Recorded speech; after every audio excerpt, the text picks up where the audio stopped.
This kid awakened an ability that everyone thought was useless. But what they'd later discover was that it was actually a power with limitless potential. Our protagonist, Young Sang-woo, got the ability to clone himself.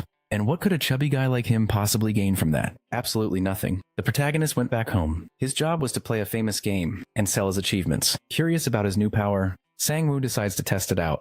He concentrates and pops out a clone. He's surprised to see the clone came out completely naked, and for the first time he gets a good look at how his snake stays hidden under all that fat. It's super weird touching another dude like this, but hey, it's his own body, so no big deal. He orders the clone to get dressed and decides to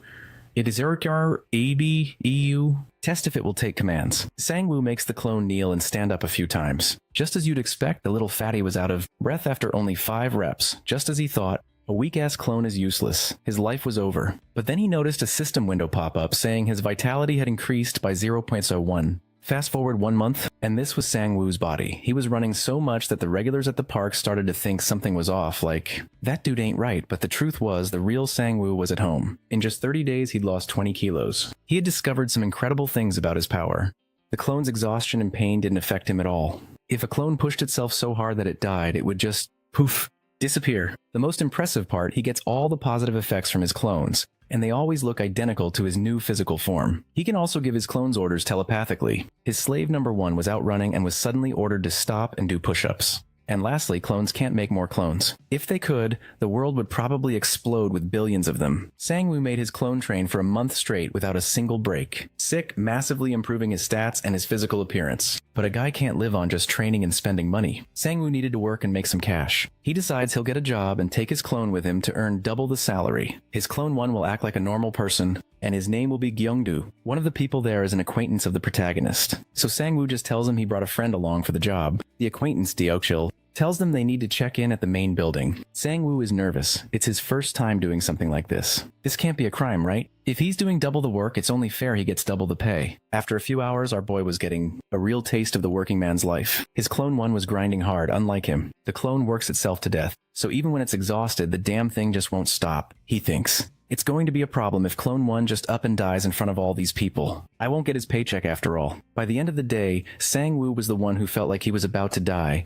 and his clone was probably wondering if he was a little bit of a bad guy. It would become the new original if that happened. Mr. Deokchil brought a drink for the boys, impressed that such young kids worked so hard. He was amazed to see such dedicated youth. The truth, however, was that Sang-woo wouldn't even be there if his bank account wasn't about to hit 0. The man asked which university our protagonist attended, and after he said it was Gyeongaguk, Mr. Deokchil was even more impressed with the kid. He mused that if his daughter were as smart as Sang-woo, maybe she could get into a top university like that too. Our protagonist then says it's not that hard really. Just a little bit of studying, and she'd be able to do it. But in that case, the man offers our boy a new job. He's to become his daughter's tutor and cram knowledge into her head by any means necessary. Deokchil even offers a great price for it, because of course a father has to do what's best for his children's future. The next day, Sang-woo felt the full body ache of actually exerting himself. If the clones suffer like this, he thought, maybe I should go a little easier on them. He mentally orders his slave number 1 to come home, since it can't work for more than 24 hours straight without getting the police involved. Now that he'd gone easy on his clone, it was time to kick back and grab a bite to eat. After a while, the clone returned home. Sang-woo ordered it to take a shower because it had more work to do. With clone 1 all clean, Sang-woo wanted to try something new. He planned to use a needle to prick the tip of clone 1's finger. The reason? In this world, there are abilities that can be awakened. One of them is regeneration. If he injures himself over and over and lets the body heal each time, he might awaken a high-level regeneration skill. Of course, doing that to himself would be horrible, so the best way is to just hurt the clones. Sang-woo gives a new phone to clone 1 from now on. It has to answer his calls, and while it's at home, it has to be exercising. Sang-woo headed out to upgrade his training regimen and decided to join a gym. His acquaintance ran into him and said he almost didn't recognize him, quipping that there was only half of the old Sang-woo left in that body. Our protagonist replies that he's got a new lifestyle now, and is actually on his way to sign up for a gym. His buddy says it's a huge coincidence. He's also heading to a new gym, right? Now because he heard there's a hot instructor there, he drags Sang-woo along to check it out. The protagonist signs up and does the initial tests, but his real intention is to send his clone here to work out every single day. His so-called friend is the type of guy who screams while lifting weight, and loves being the center of attention. The acquaintance's awakened ability is strength, so he's naturally strong with a 2.1 strength stat. While he was figuring out how to use the machines, his real friend. Dio-chil called to see if he was okay and if he could come over for the first tutoring session with his treasure. Sang-woo headed to the man's house after leaving the gym. By the way, that sleazeball didn't even end up joining because, surprise, there wasn't a hot female instructor there. Sang-woo thinks to himself that he got lucky. Now he doesn't have to worry about that guy bothering his clone 1. When he got to Dio-chil's house, the noise inside was cranked up high, and when the man suddenly flung the door open, the pain got cranked up pretty high too. At least our protagonist just found out what Dio-chil's daughter looks like. Turns out she really is a treasure. Sang scratches his head, looking ahead thoughtfully. Mr. Dio-chil is extremely worried, apologizing profusely for the door incident. A caring hand places a small plate with a sliced apple on the table. It's Dio-chil's wife. She says she barely recognized the boy because of his weight loss, and he explains that he's been working out a lot since they last saw each other. As he wipes his mouth with a napkin, his gaze shifts to the girl. Ms. Heian looks a bit nervous, her hands resting on her knees. She's blushing and looking down, but she responds when her name is called. As Sang introduces himself, the euphoric parents notice how meek and blushy she is, believing she's taken a liking to the boy. Hyun is very embarrassed because she thinks Sang must have heard her yelling through the door. The protagonist confirms she's in her 3rd year and asks to see her grades before they start the lesson, but this makes the girl look like she's just seen a ghost. Sang-woo holds the girl's report card, trying to hide his look of disappointment as he sees her grades. Her grades are not good at all, ranging only between a 6 and a 7. The parents look completely dumbfounded, while the girl is so embarrassed she doesn't know where to look. Dio-chil slowly stands up and quietly gathers his things with that same dumbfounded look on his face. And then he shouts that he's leaving for work, leaving his wife to deal with the whole mess. Sang stops looking at the girl's report card and shifts his gaze forward again. She's looking down discouraged with a face like a lost puppy. With a reassuring smile, he says it's no problem. He didn't have great grades either and knows a lot of tips and tricks. The girl's face lights up like Christmas morning and she clasps her hands together, excited. Our protagonist says they'll both do their best to reach their goal, and they decide to have tutoring sessions twice a week. Back at Sang's place, we see his apartment complex from the outside. He enters his humble home thinking that he still has a long way to go.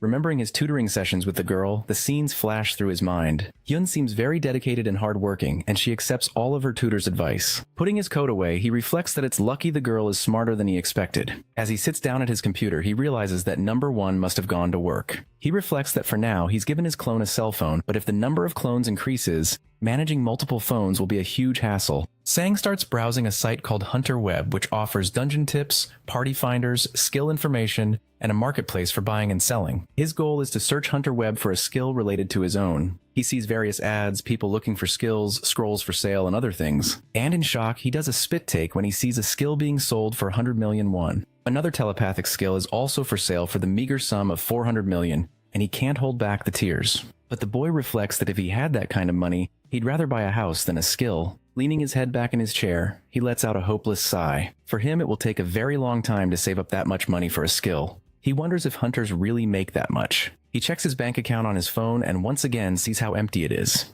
Throwing himself onto the bed in disgust, the protagonist feels like he just wants the world to explode. But intrusive thoughts start to creep in, and he wonders if he should become a hunter. News articles about hunters and their magnificent feats start popping up on his screen.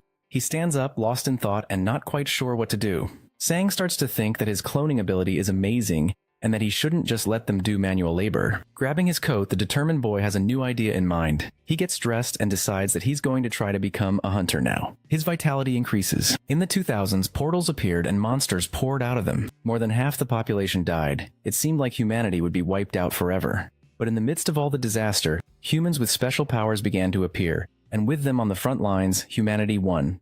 And now, in 2023, there are people who hunt the remaining monsters. They are the hunters. Sang is watching an online course that explains how he can get his license and become a hunter. He decides to write down tips on how to pass the hunter test, and heads to the Hunters Association. As he stretches, he realizes that ever since he started cultivating his vitality, he's been feeling much better even with less sleep. He enters the association and makes his way through the building. A masked man with a sword on his back is talking to a weapons dealer. Another man, bald and covered in scars, is cleaning the parts of a firearm, and a suspicious-looking old man in a large hat is waiting in a corner of the room. Sang-woo is amazed by how many strange types of people he can see there. He notices that there don't seem to be many people taking the test. A woman in a uniform announces that registration for the test will close in 20 minutes. He knows he needs to head to the basement, but the situation is starting to make his anxiety kick in.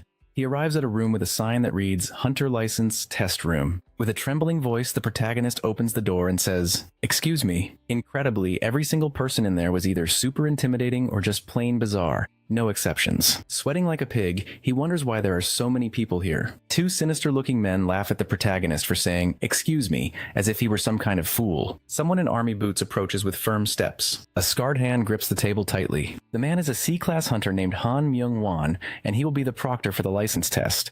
The test consists of a written exam, a practical test, and an aptitude test. Cheating is strictly forbidden, and he stresses that they never forget the cheaters. The men who were just laughing at Sang-woo fell silent, intimidated. The protagonist is intimidated too. He understands the pressure here is intense. Looking out at all the participants, the instructor announces that the hunter license test will now begin. A car drives down the street, traffic is flowing smoothly, and there's not much congestion.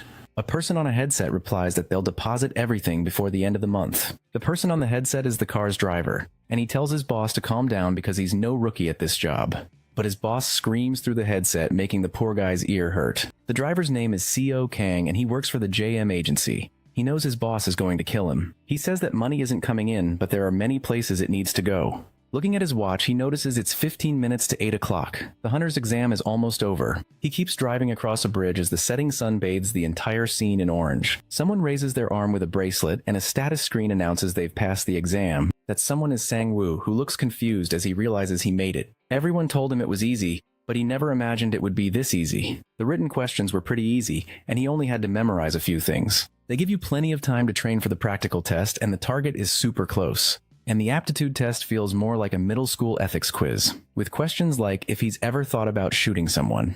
Sang wonders if it's okay for the test to be like this, since this job is all about taking risks and using weapons. As he walks back home, he's deep in thought and looks to the side. Looking up at a tall building, he thinks to himself, it seems like the government really wants them to do this. But with a sigh, he decides it's better not to overthink it. Suddenly, he comes across a group of people, and some men in suits are handing out business cards. The men are very well dressed and groomed, extremely sharp. They smile warmly as they hand the cards to passers-by. Sang wonders if those are people from the guilds trying to recruit new hunters. And soon, someone approaches him and offers him a card too, congratulating him on passing the exam. The card is from the JM agency, and it has the name Seo Kang Junmo on it. He introduces himself and says that whenever Sang wants to buy an item or find a monster to hunt, they can help him for a small fee. A little awkwardly, the protagonist scratches the back of his neck and thanks him. Then he opens his status screen and something there really surprises him. He realizes his cloning skill has leveled up, it's now at level 2. And while Junmo is still talking, he suddenly runs off in a hurry, saying he'll call them another time. The poor guy is left there whining and whispers for him not to forget to call. Back at his apartment complex, Sang-woo rushes in from the street.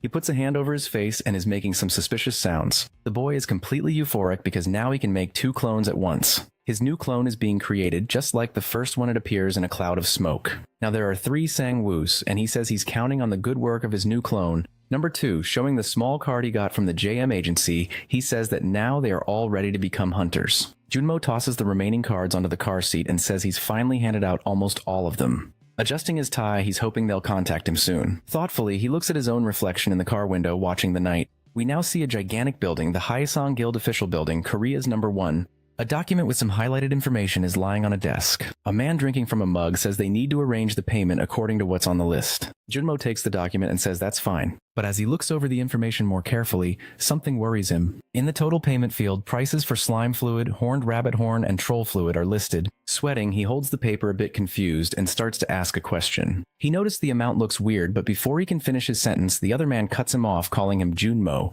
With a mocking look, he asks if it hasn't been a while since he joined Haesong, and Junmo confirms that it has. The man then explains that he needs to be sharp, which makes him a little worried. Placing the mug on the table, the guy adds that if they do everything exactly by the book, there won't be anything left for them. He puts a hand on Junmo's shoulder, saying he knows he's an upright guy, but they don't need to be so sensitive about the guild's services. Junmo looks furious and ends up crumpling the paper, but the man, still mocking him, asks again if he understood. Back in his car, Junmo says that if he knew it would be such a complicated situation, he would have just kept his mouth shut. A ringtone starts playing from his suit pocket. He quickly reaches for it, thinking it's a cell phone. When he answers, he confirms he's Kang Junmo from the JM agency. On the other end of the line is Sang-woo, who says there's something he'd like to discuss. Night has fallen, and we see the outside of a shopping complex near a cafe called Starlux. Junmo enters the cafe, looking for the person he's supposed to meet. Sang is sitting at a nearby table and waves at him as soon as he walks in. Junmo apologizes for making him wait, but Sang-woo explains that he just arrived too.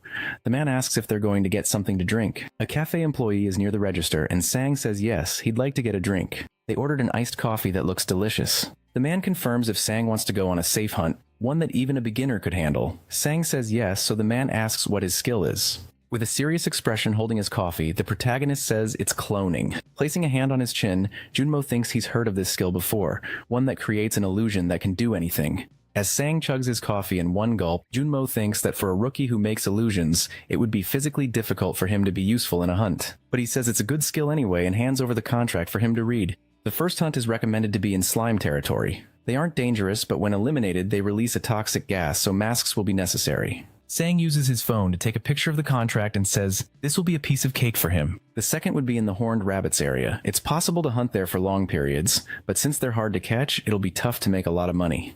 There are other low-class monsters like giant rats, but the two we mentioned before are the only ones where you can guarantee Sang-woo's safety. The protagonist thinks both places sound pretty cool, and he also likes the prices he'll get for the items he collects, and so Sang-woo says he'd like to proceed with that contract. With a friendly smile, Junmo thanks the new hunter, and since he liked both hunting grounds, the man asks if he's decided which one he's going to choose. But with a decisive and cocky move, another one of Sang's hands answers no and stamps the paper. This move startles poor Junmo, and now he realizes he's not just dealing with a copy of the person. He lifts the stamp from the paper, and there's his signature in red. Startled, Junmo looks at the person who just stamped the paper. And now, with two Sang-woos present, they both declare, "When we said we liked both locations, we meant we're doing both." During another client meeting, a man with a sword on his back and spiky hair talks with Junmo.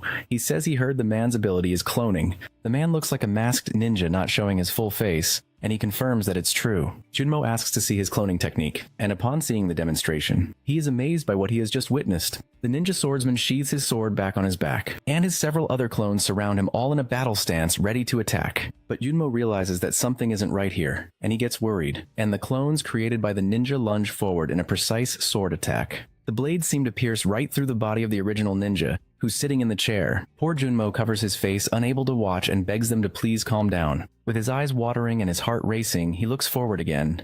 And the ninja, now being run through by a fake blade, explains that it's all just an illusion. Nothing is real. Junmo slowly reaches out to touch the sword, but his hand passes right through it as it can't cause any damage at all. But the clones are perfect for drawing the attention of nearby monsters. That tense situation made Junmo nervous, but now he starts to laugh in relief. And snapping back from his memories, the man now thinks that the cloning ability from that time was definitely an illusion. But this time he can clearly see the situation is very different. Sang-woo picked up the contracts with his own hands to check the conditions. On top of that, he also drank coffee like a camel dying of thirst. With an extremely worried expression, the man realizes this is his first time seeing an ability like this. Just to test the waters, he decides to ask if they are twins by any chance. This question makes Sang-woo burst out laughing. Pointing to his clone, he says, still cracking up, that it's understandable he would think that. He places a hand on his copy's shoulder to show that it's physical. Sang explains that this guy right here is his clone. Junmo might have confused his ability with someone else's, but this clone is real, and he even adds that he has another copy, but he sent that one to the academy. Junmo is surprised and asks if the clones can also build muscle. The protagonist says yes. If his clone gets stronger, he gets stronger too. It's possible to increase his stats using clones. This makes the man start to think that this ability isn't merely an F-class skill, but has gigantic potential. But getting back to the hunting grounds, Sang has a question for him. He wants to know if it would be a problem for the same person to enter multiple locations at the same time. Junmo explains that entering simultaneously would be difficult because there's a record of a person's entry. With a grim look on his face, the boy knows that if this bureaucracy exists, it would be a huge problem for him. But the charitable Junmo says he will try to talk to the association about it and asks him to come along. Scratching his head, the boy says that's fine, but he won't be able to use the ability until tomorrow afternoon because of the cooldown time. So Junmo asks them to meet in 2 days at the Hunter Center. With a somewhat suspicious expression, he asks about the contract. And with his stamp in hand, Sang says he already stamped it and that he checked the percentage ratio in the photo that number 2 sent earlier. The man then suddenly stands up and this movement startles poor Sang. Extending his hand to him, Junmo says he's looking forward to working together. And with a somewhat distant look in his eyes, Sang begins to reflect on the important step he has just taken. Finally, they shake hands, sealing the deal. The clone remains apathetic, sitting in his place while the two seal the contract with a handshake. 2 days later, back at the huge Hunter Center building, our protagonist is walking down the street attentively, looking from side to side. Someone calls out for Hunter Nim and he looks up surprised. Junmo adjusts his tie while saying the boy arrived early and it wasn't time yet. Sang explains that he came quickly in case he was already waiting and asks if this is the association inside the Hunter Center. Junmo confirms, and they take a number from a ticket machine. The place is very large, and a voice calls out for the next hunters to be served until it's Sang's turn. and the clerk asks if he wants to get dual access to the hunting ground. He explains to the protagonist that he is the first person since someone named Jumper to request this right to dual access. As expected, this is not a common case, and the employees search through piles of files. Sometime later, the employee returns and asks him to go to the civil service office to process the relevant documents. That whole mountain of paper startles both Sang and Junmo, who just stare at the giant pile. The man says he will take care of these documents and asks the boy to head to the skill demonstration room. He goes to a counter with a female attendant and hands over the stack of papers. Meanwhile, Sang arrives at a room where there's a young woman in a lab coat and a transparent chamber. Concentrating, he forms a cloud of energy like he always does when he's about to summon his clones. And a new Sang-woo appears in front of him, perfectly identical and completely naked. Apparently, the protagonist forgot about this little detail, and it leaves the young woman quite embarrassed. Elsewhere, a man is working on the bracelet with high-precision tools. He's examining a specific part with sharp focus, and then he announces that the identical ID bracelet is complete.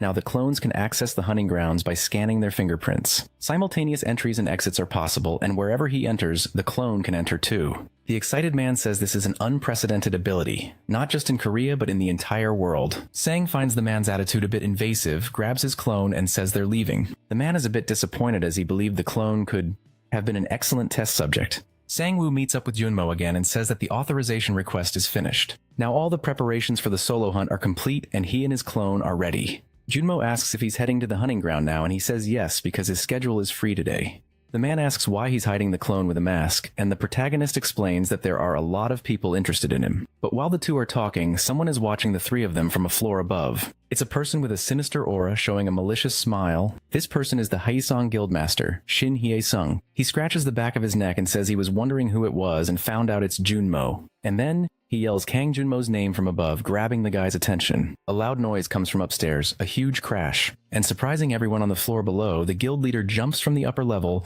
making a heroic landing. With a smirk, he says it's been a while and that they're meeting in a place like this too. Sang gets a little tense. He looks at the man who just landed and thinks he might know him. Shin starts to get up and says he didn't know he was still working as a hunter. The protagonist recognizes that guy is the guild master, and that he fell from at least a few floors up. Junmo maintains a serious and apathetic expression, looking directly at Shin. Almost through clenched teeth, he greets the man very politely. This sends the man into a fit of laughter. He asks what he means by sir and all these formalities. Looking him over, he asks who this guy is. Junmo explains that he is a hunter associated with their company. Shin's pupils dilate and he sighs a little. Looking the protagonist up and down, he says he understands. And then his eyes are drawn to one thing in particular. He asks Junmo if Sang-woo is perhaps an F rank. The protagonist doesn't like this assumption at all and looks completely dejected. With a trembling voice mocking poor Junmo, he says that someone who once supervised C and D ranks has fallen this far. And while laughing hysterically, he says he can't believe he's now taking care of an F rank, especially one dressed in a sweatshirt like that. But this irritates Junmo, who clenches his jaw, holding back the urge to insult the big shot's entire family line. But Sang-woo places a hand on his shoulder as if to tell him to calm down. He has a serene expression unfazed by the pompous man's mockery. The man, in turn, is even wiping tears from his eyes from laughing so hard. He puffs up his chest at Sang-woo and says it looks like he has something to say. But the protagonist returns it with a very friendly smile as if he's come in peace. And he says he's honored to meet the country's #1 guildmaster. The flattery technique worked. Shin says he doesn't have the eyes of an F rank and seems to have his head on straight. But with a more sinister aura, Sang says he's not done yet, and that's not all, that the guild is #1 in the country's dungeon monopoly. Shin's expression brightens even more. And it's also #1 in hunting ground restrictions and in terms of payment rates. Sang-woo acts overwhelmed, saying that for someone so important to be complimenting him, he has no idea what to do now. Scratching the back of his neck, Shin says the boy has guts and feels flattered. And a sinister energy begins to emanate from him as his smile turns dark. He places his hands on Sang-woo's shoulders and says he wants to see if his skills are as good as his courage. This worries our protagonist, who immediately starts sweating nervously. But interrupting the situation, a man with glasses and a bowl cut shouts for his sir. He comes running towards Shin, who refers to the four-eyed man as a buzzkill. And because of that, he says that's all for today, and steps away from the boy. Looking at him with malicious eyes, he asks for the protagonist's name. But our boy doesn't just hand over the information and tells him to find out for himself. Waving his hand, he says he's a fun guy and says goodbye to Mr. Junmo. The man with glasses gives Mr. Shin a little scolding, saying he shouldn't leave the association like that. Now in the car, Junmo, Sang-woo, and his clone are silent and thoughtful. A bit awkwardly, Junmo thanks the protagonist for what he did earlier. But he says he couldn't just stand by and watch. He had to act. Junmo asks if he knew about his relationship with the Haesong Guild. The boy replies that he's no fool and found out a few things by researching the JM agency.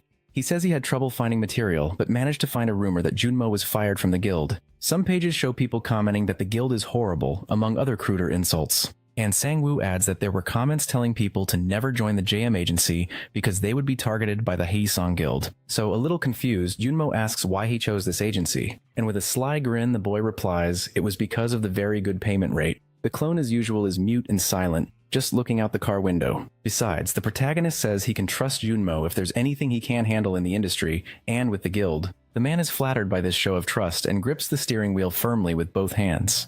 And so he thanks him from the heart, and they continue on their way through traffic. Inside the gym, some background music is playing to hype up the gym goers. A hand wrapped in bandages, already covered in bruises, trembles while performing the exercise. Toned and trembling legs also push on with full determination.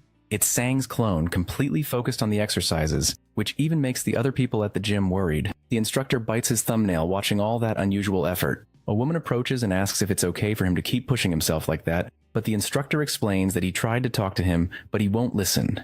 The poor clone looks exhausted but continues to do as ordered until a sound comes from his pocket. Holding the bar firmly with his injured hands, he takes a quick break to check a message on his phone. It's Young Sang-woo, who asks him to finish his workout, take a shower, and wait in front of the gym at 4 o'clock. The clone then slams a can of a drink in a single gulp and stops his workout. The worried woman says it looks like he stopped for now, and the instructor breathes a sigh of relief. In a dark cave, you can see some lava slimes crawling on the floor. The slimes are everywhere, from the floor to the walls and even dripping from the cave ceiling. One of them explodes, making a loud noise and releasing a strange gas. A person in a full uniform and a gas mask is holding a hammer. After hitting the slime, they point a type of suction hose at the leftover goo, and this goo is absorbed into a container on their back, already almost full of red liquid. The person in the gas mask walks through a blue portal and heads towards 2 armed guards. The person is none other than Sang-woo, who takes off his mask and breathes a sigh of relief. Junmo asks him how it went, and he says the gas mask is really uncomfortable. Junmo explains that although the slime hunting ground is safe, hunters don't really go there,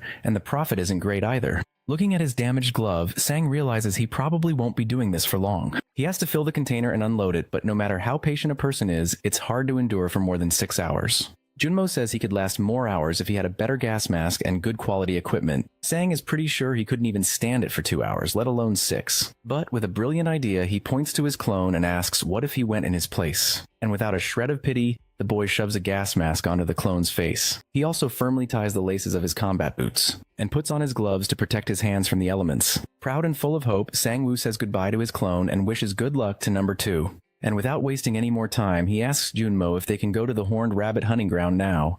He was about to point to clone number 1, but he isn't there with them. With a blank look on his face, Sang remembers he still hasn't picked him up from the gym. Poor clone number 1 is waiting with his gym bag, his body trembling from the intense workout. There he is, clone number 1, waiting just as his master ordered. A car approaches and parks right next to him. Sang-woo yells from the window, telling number 1 to get in the car. The sun is setting over the big city, casting a wonderful glow. Junmo asks if Sang plans on just calling his clones number 1 and number 2.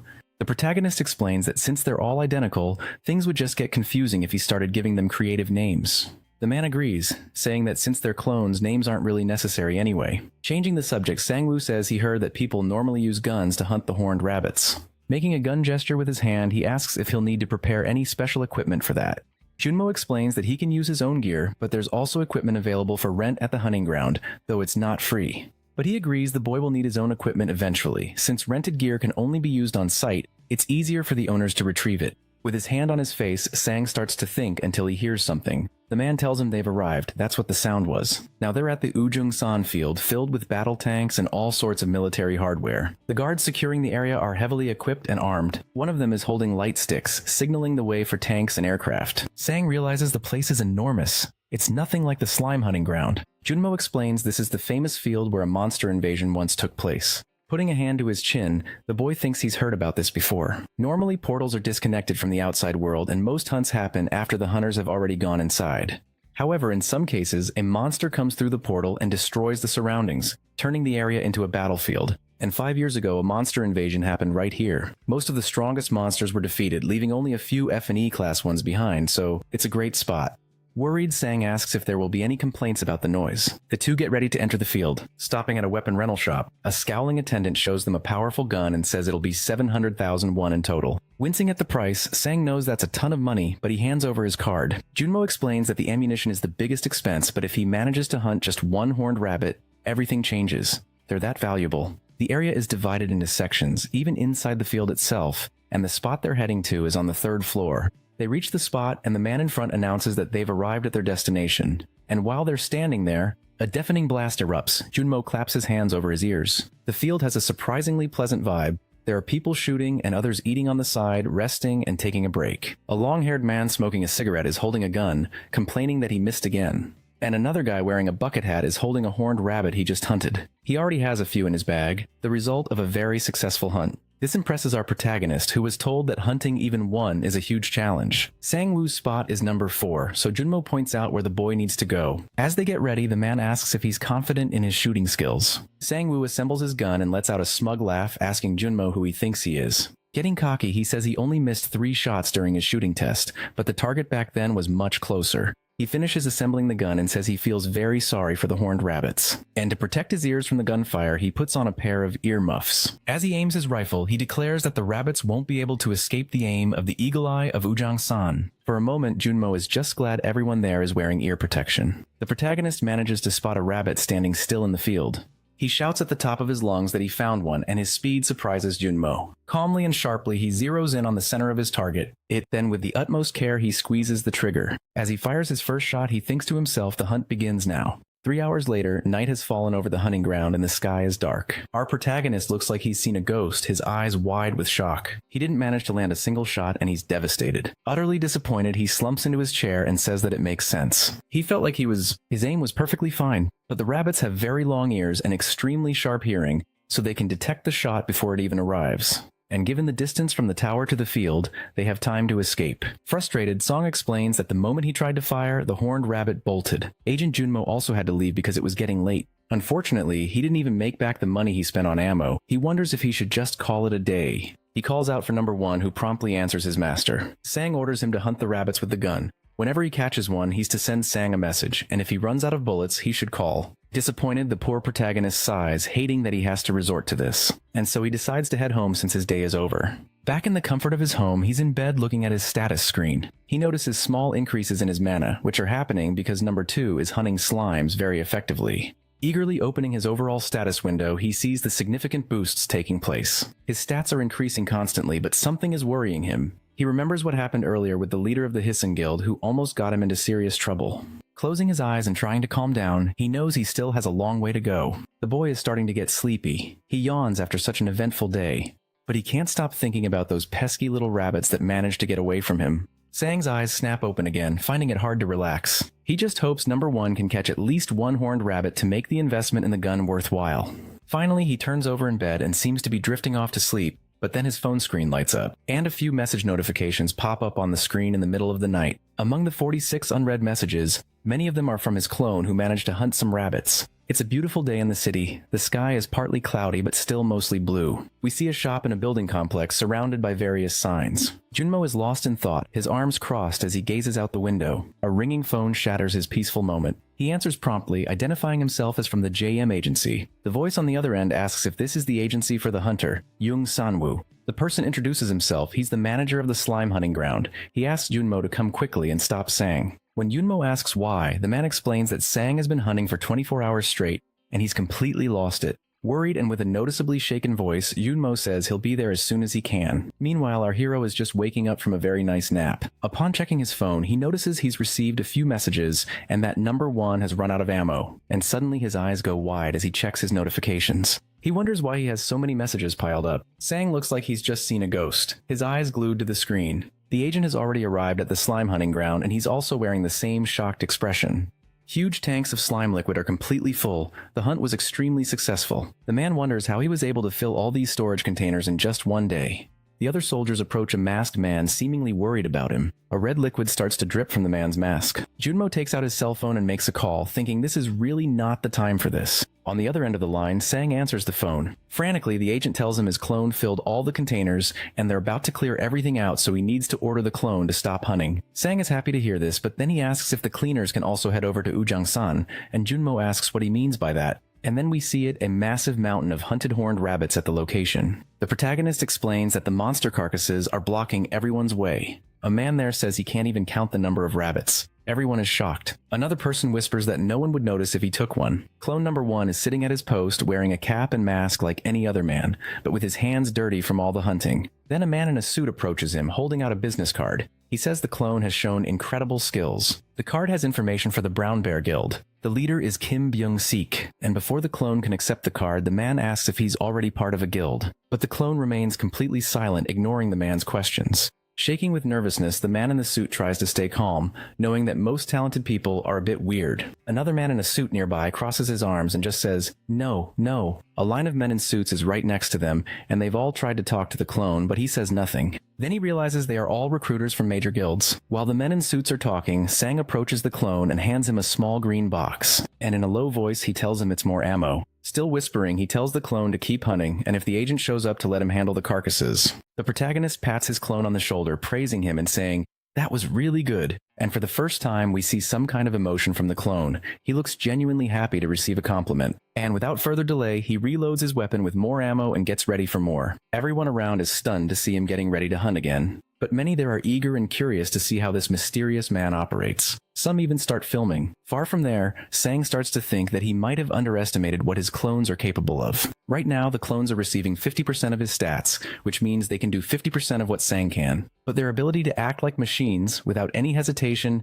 and with immense concentration, are huge advantages. The protagonist is lost in thought about the advantages of his clones when a voice shouting, "Teacher!" snaps him out of his trance. Turning his head, the young woman asks him what he's thinking so hard about. He tries to compose himself, saying he just observed her activity, and it was much better than last time, but she insists on asking what he was really thinking about. Sang explains it's nothing major, he just went to a hunting ground and did better than he expected. Hyana is shocked to learn that her tutor is a hunter, and even stands up from her chair. The boy forgot that he never mentioned it, and she says she had no idea. Then she takes out her phone and asks if her teacher knows who the hunter is that everyone's been gossiping about today. She shows him a video and says it's Ujang-san's Hawkeye sharpshooter, and Sang nearly chokes when he sees it's his clone. Still a bit dazed from the shock, he can't manage to answer if he knows who it is. She moves the phone even closer to him and says the man has already hunted over 200 rabbits and might set a new record. But he doesn't say a word, he doesn't respond to anyone, and that makes him even cooler because he's so mysterious. When asked for his name, he only replied that he is Ujang-san's Hawkeye.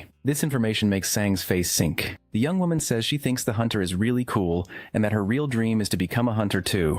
The protagonist asks if she's an awakened. She says yes and that she has a license too, but she's afraid to go to the hunting grounds. She gulps, taking a moment as she looks at the protagonist. Tucking her hair behind her ear, she asks if she gets a good grade. Could he take her to a hunting ground just once? Sang says that's not hard, but if she can pass the university entrance exam, he will definitely take her. The girl gets excited immediately, and he explains that he also knows some safe hunting grounds. Then she holds up her pinky finger, asking him to seal the deal with a promise. The boy sighs, pleased to see his student's determination and willingness. And so he seals their agreement, linking his pinky with hers. With a determined smile, she tells him not to change his mind. As night falls, Sang asks her to keep it up, because this way, he knows she'll be able to get into Gyeonguk University. A while later, the bedroom door opens, letting the light spill out. Hyana's mother is washing the dishes and is surprised to see the lesson has already ended. She asks if the lesson went well, and the protagonist confirms that everything went fine. Hyana has her ear pressed against the door, listening to her mother and her teacher talk about her. He's praising her. The woman offers to have Sang stay for dinner, but he says he has somewhere he needs to be and says he'll be back on Monday. Hearing this, the girl immediately starts to sweat. She flops onto the bed, dreamily hugging a teddy bear and thinking about her appointment with him. Forming a small flame in her hand, she says that her teacher is a hunter,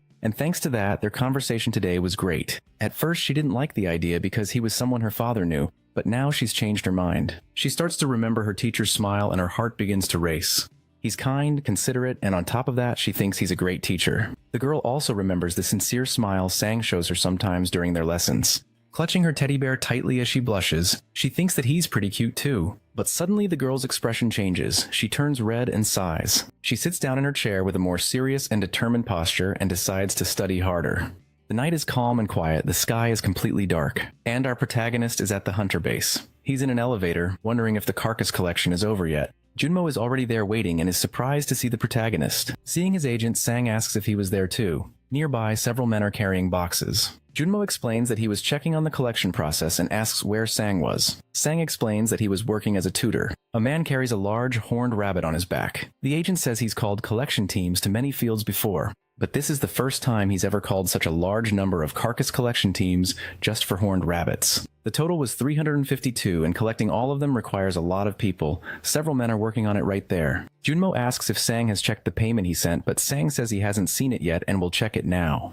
And suddenly that once meager bank account is now stuffed with cash. This leaves Sang with a look on his face like he just won the lottery jackpot. With sweat on his face, he asks if it's really supposed to be that much money.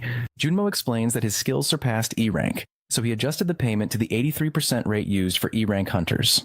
Feeling grateful, Sang says he's not E rank yet, but he thanks him profusely for it. Someone standing near their conversation calls out to them. Sang, the clone, and Junmo all look in the direction of the person who called out to them. The man looks tough, has a scar on his face, and rudely asks if Junmo is his manager, and he points to the clone who is still wearing his little cap and mask. The agent steps in front of the clone and asks who's asking. He says he's a hunter whose prey was stolen, and he does not look happy about it. All the rabbits he was targeting were stolen by the clone, so he says today's entire hunt should be credited to him. Placing a hand on the back of his neck, the smug guy says they should pay for it. Junmo is a little apprehensive. It's never fun dealing with this type of person. He whispers to Sang that they apparently chose the wrong place, and Sang says he didn't know these kinds of people existed.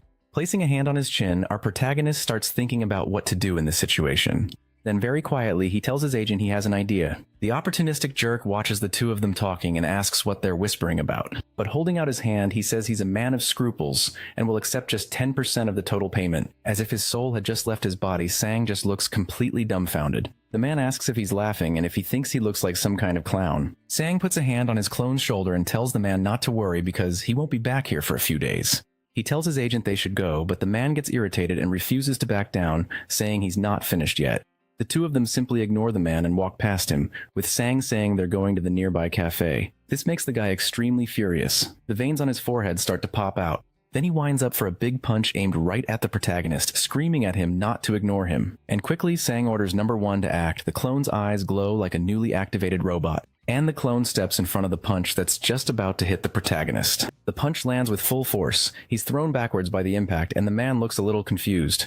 The force of the punch was incredible, and poor number 1 goes flying. He crashes into some boxes in his path like a pinball, and finally he lands hard on his back with his arms spread wide. The punch probably hurt his face because there are scuff marks on his mask. The thug's demeanor completely changes now. He gets upset, saying he didn't even hit him that hard. So Sang takes advantage of this, raises his phone, and starts recording everything, yelling about how cruel the man is. The protagonist yells that people won't let it slide if they find out someone acted with such violence in a sacred hunting ground. And then the thug is at a loss, looking all around as the cleanup crew stares at him. Shouting loudly, Sang says it would be a real shame if this video ended up on the hunter web. The man's face is red and veiny. He's super nervous and completely at a loss for words. Getting closer to him, the protagonist places his hand on the guy's shoulder, looking utterly convincing. With a sinister aura, he then suggests that they should just go their separate ways. The man starts to grit his teeth in rage, left with very little choice. Later at a cozy cafe with some chairs outside, Sang is having a drink and asks, startled, about the Hissing Guild. Junmo thinks the hunter who was looking for a fight earlier was a member of that guild. Since the Hissing Guild is so large, it has all sorts of people, including those brawling scumbags. While the clone chugs his drink in a single gulp, Sang asks how the agent knew the guy was from that guild. Junmo explains that from the moment he walked in, the man wouldn't stop giving him a sinister stare, and he believes that can only be the work of the Hissing Guild. Sang says it might be a matter of revenge. They might have done it thinking that Sang's clone was another hunter contracted with the JM agency. The agent admits that the JM agency's hunters don't last long and leave quickly, with only a few F ranks left. And even now, poor Junmo can't guarantee there won't be more sabotage from Hissung. But confidently, our boy says he already knew about all of that and still agreed to join them. This doesn't reassure the poor agent much, but he understands. Sang says he won't let those scoundrels threaten him like this, and he adds that he has a plan to get stronger, really fast. The boy continues chatting with his colleague, and the man seems impressed because the kid is pretty sharp. Their conversation goes on for a while, time passes, and they enjoy themselves at the cafe. And after a long discussion, the boy asks what the man thinks of his idea. With a somewhat stunned expression, Junmo says he'd never thought of it that way. He jots it down in his little notebook and asks if 2 o'clock tomorrow afternoon would work, and the agreed-upon location will be the giant Hunter's Market. A beautiful building. The Hunter's Market is a gigantic building with colorful floors and everything a hunter could ever want. It deals in equipment, weapons, and has been active since the very beginning. Everyone does their shopping there. However, a type of department store entered the market and took over most of this industry. Since they had every piece of equipment a hunter could possibly want, Sang is trying on some awesome armor. That armor is made of titanium and protects against E-class monsters. Wearing the suit, our protagonist says it's very comfortable and light, and he loved it. On top of that, it also has a dagger strategically placed at his side. Drawing a sharp blade from it, the boy says that since he'll be using weapons, this is a great feature. So he asks for 2 more sets identical to the armor he's wearing, and the seller quickly agrees. The boy leaves loaded with merchandise. He has the power of money now. Junmo remembers that he also needed some skills. He's looking for a familiar skill, but he doesn't know if they'll be able to find it in this market. The agent tells them to check out a store called Heritage. This shop has several interesting items that look like those crystal balls which are used. The two start looking through the display cases for what our boy wants, until Sang finally finds what he was looking for in a blue orb. The skill is called Familiar, and it allows the hunter to share their senses with their summons and pets. And besides enabling many things, it also costs a fortune. Wondering if he really needed 2 kidneys, or if it was worth selling one to buy the skill, the boy puts his hand on his face. With a shameless look, he asks his agent for an advance. Poor Junmo gets tears in his eyes, but says he can try to lend him 50 million won. Sang thanks him and says he can figure out the rest of the amount with a few installments. But despite risking his credit, the boy has a lot of faith that the skill will be useful. And with its help, they can get the money back in no time. So the two buy the expensive little orb, and he takes it to another location. Our boy starts to read the instruction manual for the device. There are 2 rules on how to activate the skill, for mana users and non-users. Since he doesn't know how to use mana, he uses a small remote to turn the thing on, and he places his hand very close to it so it's in contact with his body. He's a little apprehensive about whether this will work and trembles slightly. And squeezing his eyes shut, he decides to press the button on the remote. An orange light begins to pour out of the orb, illuminating the entire room. The light expands so much that it forms a huge explosion. And then the notification screen pops up, announcing that the familiar skill has been created. This skill is at level 1 and shares senses with the chosen target. Sang looks at his hands with a perplexed expression. The skill orb disappears after that whole explosion of life. And clenching his fists, the protagonist can feel the power flowing through his veins. He gets up from the floor and calls his beloved and obedient clones. The two walk in perfect sync, coming together to their master. They're already dressed for the mission, wearing the armor he bought earlier. Sang looks at the 2 of them with an encouraging gaze and tells them to begin. Before this, when the protagonist was chatting with his agent, he asked what he thought about the hunt's results. He said the outcome was wonderful, and that he never would have expected such a result. Sang explains that the clones only have half of his stats, but one of them managed to catch over 300 rabbits. And even when he ordered the clone to take a punch for him, it stepped in front without any fear. It takes a lot of determination not to be afraid of taking a fist to the face, and Sang believes it would also be fully capable of beating up that thug if it wanted to. Junmo understands that the boy is saying that even with lower stats, they have better control of their bodies. He confirms this and says he's going to use it to his advantage. The agent asks how he plans to do that, and he explains that first he needs 2 places. Training grounds so he can practice his long-range and short-range skills. They arrive at one of these training grounds, and a burly instructor appears to greet them. And they also go to another shooting range to practice their aim by shooting at clay pigeons. The protagonist decides he's going to push the clones' training to the absolute limit so they can surpass their boundaries. Both the muscle-bound instructor at the physical training ground and the elderly men at the shooting range are impressed by the clone's attitude. At the physical training ground, the clone wants to have a duel, and the teacher is worried about it. And at the shooting range, instead of using a shotgun as is customary, the other clone wants a pistol. Both clones have the same determined and courageous look in their eyes, and they say they're sure. At the physical training ground, the clone grabs his batons and tells his opponent to get ready. And at the shooting range, the clone picks up a real pistol, not a practice one. The shooting instructor is very wary of the situation, and holding a device, he tells them to begin. Meanwhile, at the physical training ground, the instructor sent the craziest guy to fight against the clone. The two begin their challenges. The crazy man lunges forward and the clay pigeon flies into the sky. With a super fast move, the clone manages to snatch one of the crazy opponent's batons, and the other clone manages to hit the flying pigeon with a single pistol shot. The burly instructor's jaw is on the floor, unable to believe what he's seeing. Meanwhile, the shooting instructor looks like he's just seen a ghost. The physical training clone is still in a fighting stance, holding his baton attentively. And the shooter clone holds his gun, which is still smoking from the shot. We return to Sang and Junmo's conversation, and he explains that this is why he needs the familiar skill. The agent is surprised by this well-thought-out explanation. He still doesn't understand why the boy wants to share his vision with the clone, but Sang explains it's not just for his vision. Sang explains that it's important to remember that the other senses will also be connected. Imagine if he uses his skill while the clones are practicing shooting or fighting. At that moment, the boy closes his eyes and tries to concentrate as hard as he can, and then he activates his familiar skill. The aura around the boy turns neon blue, and you can even see a simmering energy. It's like a big bang in his senses, and he begins to experience many sensations.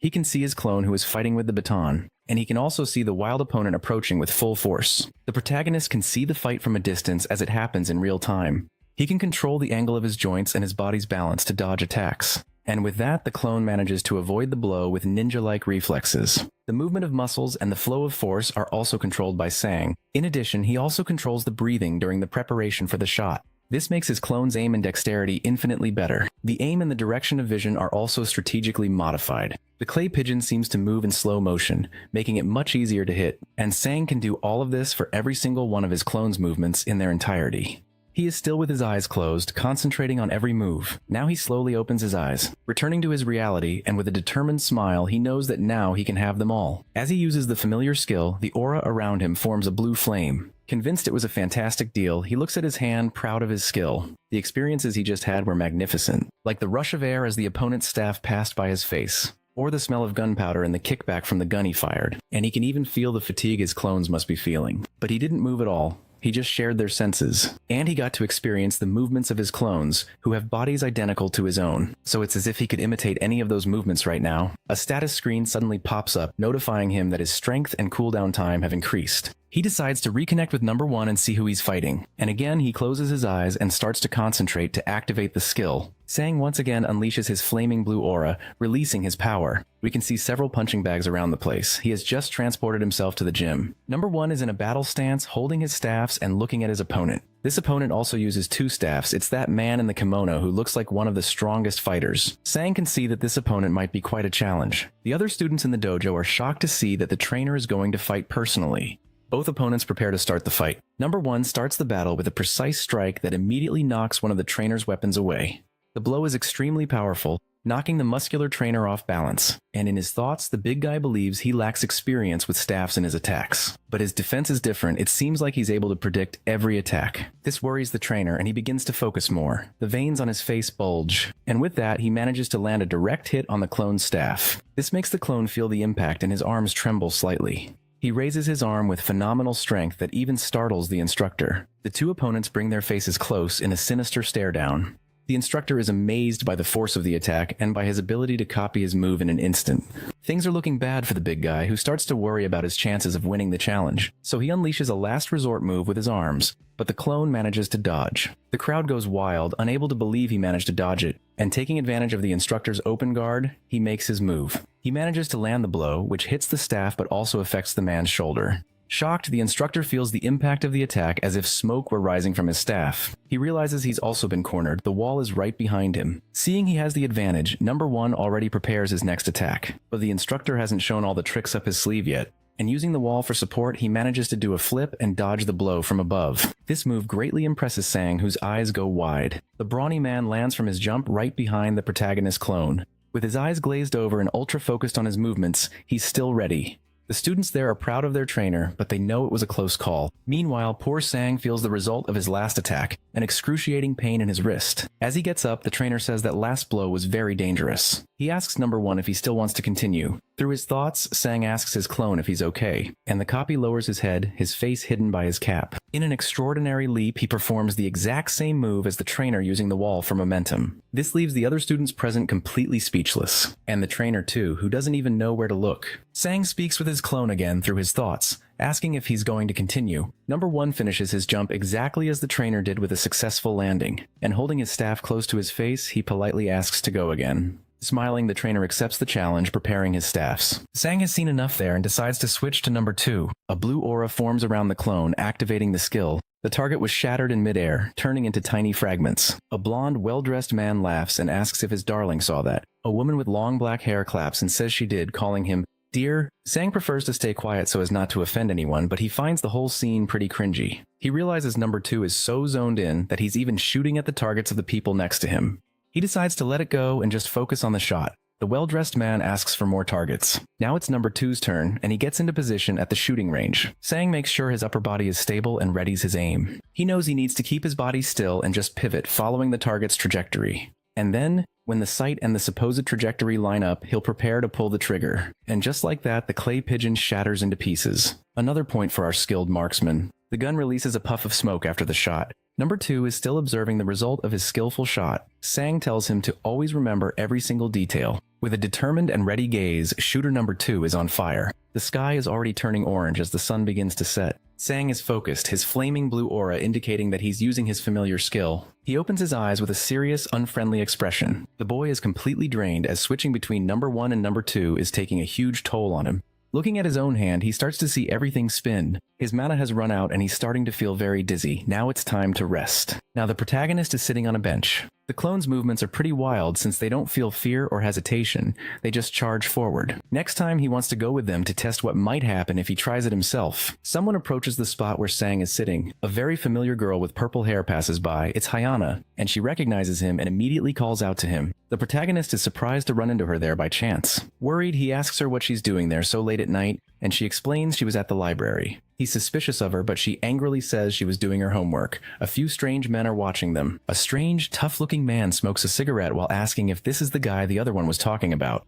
The three of them look like they're straight out of a mob movie, all with the faces of gangsters. Someone is on the phone, and the voice on the other end of the line asks if he just let Kang Junmo go. It's the man who was trying to bribe Sang earlier, and terrified, he says he was trying to intimidate him, but someone there was filming. The voice on the phone yells, asking if the incident was filmed, but then he tells him to forget about it, say nothing, and not even go anywhere near the Ujangsan field. The voice adds that even if something happens, he is to say it has nothing to do with the Hisung Guild. And finally he tells him to pretend he's just a street thug and hangs up. The man gets pissed off and throws his phone against the wall with all his might, cursing the person on the other end of the line. Filled with rage, he stomps on the phone on the ground, still screaming all sorts of curses like a madman. While mercilessly stomping on the device, he asks if the guy knows who he's dealing with. But while he's throwing his tantrum, a voice behind him asks why he's so angry. It's Gwanso Kyung, a big, mean-looking guy, accompanied by a man with long, straight hair. The big guy's smile is sinister, and he seems like a very dangerous person. There are some cigarette butts on the ground. What a dump.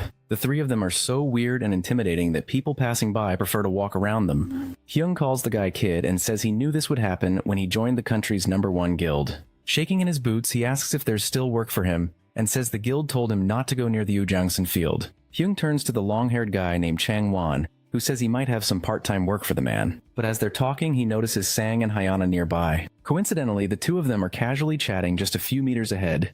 The guy with the scar points to Sang and says he's the bastard who recorded the video. Smiling, the big guy tells him to calm down, saying he got really out of control. Leaning against a pillar, he starts to watch. Changwan moves closer to his colleague and also watches the protagonist and the girl. Sang looks super relaxed and at ease while they talk. Hyana asks her teacher what he's doing there, and he says he's just exercising. A voice interrupts the teacher and students' chat. Someone approaches, stepping on a cigarette butt, and says he heard his little brother owes him something. It's the three mean-looking, gangster-like guys approaching them. The girl asks who they are, and Sang says he's never seen anyone fatter. But then he sees that annoying guy with the scar is among them. Sang then recognizes him and immediately starts thinking about his clones. The protagonist stands in front of the girl and asks how he can help them, and the scar-faced guy immediately turns red, making a sour face. But before he can throw a fit, his chubby friend tells him to relax. And he explains that he's there because he heard Sang has a video of his brother making a mistake while he was a little too excited. The big guy asks him to delete the video and then they'll leave peacefully. Sang holds up his phone and asks if everything will be fine between them if he deletes the video. He holds his phone, pointing it at the guys, and he asks if there's any guarantee that they'll really let him go if he deletes the video.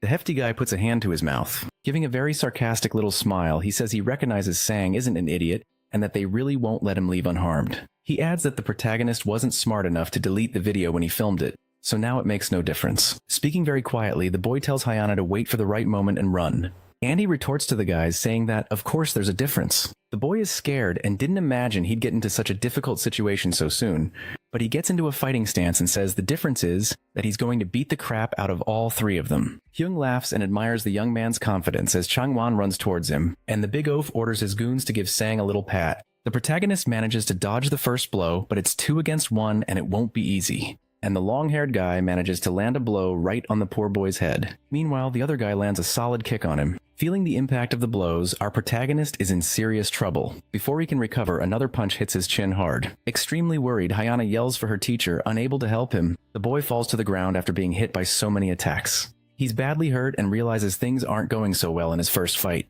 The The brave girl stands in front of him, and at her fingertips, a light begins to charge up. The light takes the shape of a ball in her hand, and she yells for the three of them to stay back. Getting up with difficulty, Sang looks at his student who is trying to defend him, but then he watches more closely and notices something that worries him. The young lady is trying, but she's trembling a lot. The two gangsters realize she's an awakened and aren't too happy about it. The huge guy shoves the other two aside and asks if they're scared of a little high school girl. And he confronts the girl, asking what will happen if they don't back off. The big guy shows no mercy and gets closer to her, intimidating her. But before he can get any closer, the girl shouts for him to stay away and unleashes her energy.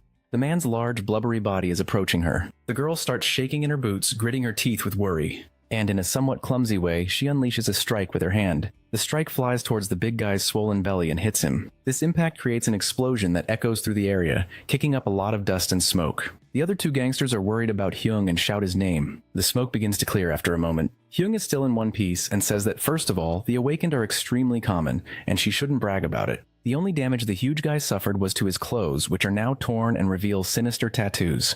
He raises his huge arm, preparing a slap, and tells Hyana to grow up. But just as the attack is about to hit her, Sang jumps in front of her. With hatred in his eyes, he tells the big guy that the fight between them isn't over yet. And with all his strength, he lands a punch right in Hyung's face. Since his guard is down, his arms fly back, revealing an awakened bracelet. Hyung notices this and is surprised by this information. Our protagonist is giving it his all in this unfair 3-on-1 battle. Hyung feels the effects of that solid punch to the face and groans in pain. Sang stays on guard, and the big guy is furious about what just happened. He thinks he needs to recall the memories of clone number 1, and what the clone saw wasn't the opponent's staff. The boy needs to look at the enemy's shoulder and move in advance to dodge the attacks. He knows an attack isn't just about swinging your arms around wildly. It's something that changes the body's structure, engaging muscles from the legs to the waist, and from the waist to the arms in a complex motion by being more calculating and observant. Sang manages to land another effective blow on his opponent, but he sees he won't be able to dodge the next punch and that Hyung is going to hit him. So instead of trying to dodge, he lands a double punch right in the guy's stomach. Sang is tired and out of breath, but his opponent is in much worse shape, writhing in pain. The protagonist's face is a bit swollen from the hits he took earlier. Wiping his thumb across his disgusting greasy lips, Hyung says the kid knows how to fight. And now, with his eyes glowing red, he says he was hesitant to hit someone who doesn't even know how to throw a punch. Sang is still feeling the pain from the last attack, but he holds his ground. He realizes he managed to hit him last time, but the guy is really strong. He wonders if he has some kind of strength-enhancing skill. Knowing this, he thinks it's best not to let him land a single hit. The big guy charges forward with an evil smile on his face. Sang uses his agility and quick thinking to punch him before he can get close enough. The punch landed square on the big guy's face. With a swollen and bruised face, Hyung isn't happy about this and curses at the protagonist. He then swings his arms toward the boy, trying to hit him no matter what. Sang manages to jump out of the way and hits him again. He knows he needs to land a powerful blow to cause significant damage. As soon as he lands, the large man prepares to punch him again. But Sang doesn't miss a beat and punches the big guy's large face once more. Changwon is nearby, still crouched on the ground, watching everything and cheering for his partner. The protagonist is so concentrated he can't see anything else. He's 100% focused on the battle. Absolutely furious, Hyung can't stand taking more punches to the face. Starts drooling with rage. His body begins to turn redder and his tattoos seem to stand out even more. The arm he's preparing to punch with seems to have grown in size, and he's about to strike Sang. Our boy knows this next blow will be extremely powerful, and he has to dodge it. But to his surprise, a treacherous hand grabs his foot as he prepares to move. He looks down and sees it's Changwon, cowardly holding his foot so he can't dodge. Now the boy is in a tough spot. He won't be able to jump or get his body completely out of the way, and the giant unloads all his rage in a tremendous punch right into Sang's stomach. He suffers immensely from this attack as if a rhinoceros had gored him in the gut. Hyana is devastated. She screams no as her eyes widen with worry. This attack sends our boy flying back into a nearby wall. He crouches down and clutches his stomach, struggling to breathe. But it's incredibly hard to draw a breath. The blow was just too powerful. Trying to stay calm, he knows he needs to regulate his breathing. His eyes remain locked on his opponent. He refuses to be defeated. But Hyung isn't done yet, and he readies another strike with his giant arm. The impact is tremendous, and a cloud of black smoke suddenly rises. But it's Hyung who's suffering the consequences of the impact. His eyes turn white and he gasps for air. Sang looks at his opponent, not quite understanding what's happening. And the one responsible for this is Hyana, who stands in a combat stance with her hand raised. The other two thugs are on the ground, cursing at the girl because no one expected this. She turns to them and they scream that she should have left and that she's an idiot. But out of nowhere, the clones appear and start attacking the two cheaters. The girl is surprised but also very relieved. One of the clones is right next to her. He's wearing a mask. Hyung gets distracted by the sound of the fight behind him and looks back to see what's going on, but Sang calls for the big guy's attention. He wipes the cut on his face and says he can finally breathe properly now. The bulky guy charges at the protagonist with hatred in his eyes, and our boy looks very confident at this moment. He uses the same technique he used against the instructor in the training field, using the wall as a foothold to dodge. As he comes back down, he passes the big guy and thanks him for serving as a practice dummy. And with the momentum he gained, he delivers a phenomenal kick right to the giant's head. After that elaborate move, Sang sits on the floor, panting and exhausted. But he's in much better shape than the big guy who's completely broken on the ground. His friends aren't in a much better situation either. A status screen pops up and Sang has gained muscular strength, speed, stamina, and dexterity. Furthermore, his cloning ability has temporarily leveled up. He can now make 3 clones. With his face all beaten up, our boy laughs when he sees he's gotten stronger. As soon as he relaxes a bit, his body gives out and he lies down on the floor. The 2 clones and Haeyeon come running to see if he's okay, but Sang is smiling, feeling victorious. Later that night, the city is all lit up by streetlights and houses. Haeyeon's hand is bandaged, and Sang asks why she didn't run when she had the chance. She says that if she hadn't been there to help him, it would have been much worse, and he confirms it with a shaky voice. The girl said she was surprised because she didn't believe the famous Supreme Hunter was Sang's clone. The clone gets all smug and proud, and the protagonist walks over to him. He asks her not to go around telling people, and she asks why, wondering if he doesn't want to be famous. Sang says it could attract negative attention, so she promises her lips are sealed. They arrive at the girl's house, and she seems a bit disappointed, wanting to talk more. The protagonist asks if her hand is okay and if she'll be able to hold a pen, but she shows him it was her left hand. Playfully, she asks if it wouldn't be a good idea to reduce her homework since she's injured, but he asks if she didn't already finish it all at the library. Upset, the girl laments that he has such a good memory at times like these. Sang puts a hand to his face and thanks his student for everything she did for him today. He figures he only won because she stopped his opponent at the right moment. Blushing, the young woman says she played a very important role today. She teases him, saying he should thank her over a meal, not on an empty stomach, basically inviting herself to dinner. Looking at him with a very determined gaze, she says that taking her to dinner will be a promise. The two say their goodbyes, and the girl goes into her house. Pleased, Sang says he'll make sure his student eats plenty of meat. He continues on his way, satisfied, but the 2 clones are staring at him with wide eyes. The protagonist feels watched and gets a little uncomfortable. He tells them to stop slacking off and get back to work, but they explain it's already late and the training grounds are closed. So the boy crouches down and picks up a stick, giving them a cute smile. He hands the sticks to his clones and says they can train in the park in the meantime. 1 month later, we're on the street where Agent Junmo works. He's on the phone with Sang asking how the plan is going. The boy replies that it was a success. The protagonist is with his clones and says that he can now hit a target with a pistol and can also create a 3rd clone. Junmo asks if this means he can learn things even faster. And looking at his status screen, we can see just how much he's evolved in that time. He tells his agent that he has a surprise in store for him. Although it's a bit sudden, he asks if Junmo can secure 3 rank E hunting grounds for tomorrow. Proudly, the agent says he'll get them no matter what, leaving Sang very satisfied. He asks for the schedule, and the boy replies that he'll have them exercise in the morning and hunt in the afternoon. Hanging up his call with the agent, he looks at his 3 clones. He decides that one will train upper body, another lower body, and the 3rd will do cardio. He tells them to head out to the park and to make sure they're back by 12 o'clock. The 3 bumbling clones almost take their weapons out for a stroll, and he yells for them to leave them at home. Meanwhile, Sang analyzes a monster hunting plan on his computer. He reflects that the clones have learned very well and they can copy and recreate almost anything. So if he studies the monster's characteristics and how to hunt them, it'll be incredibly easy for Our protagonist then starts dedicating himself to watching various online tutorials on how to fight the monsters. The videos even explain which weapons to use and how to achieve greater success. The next day, we're back at our cloning hero's house. The clones are returning just as their master had asked. With huge dark circles under his eyes, the boy had stayed up all night and didn't even realize it was already noon.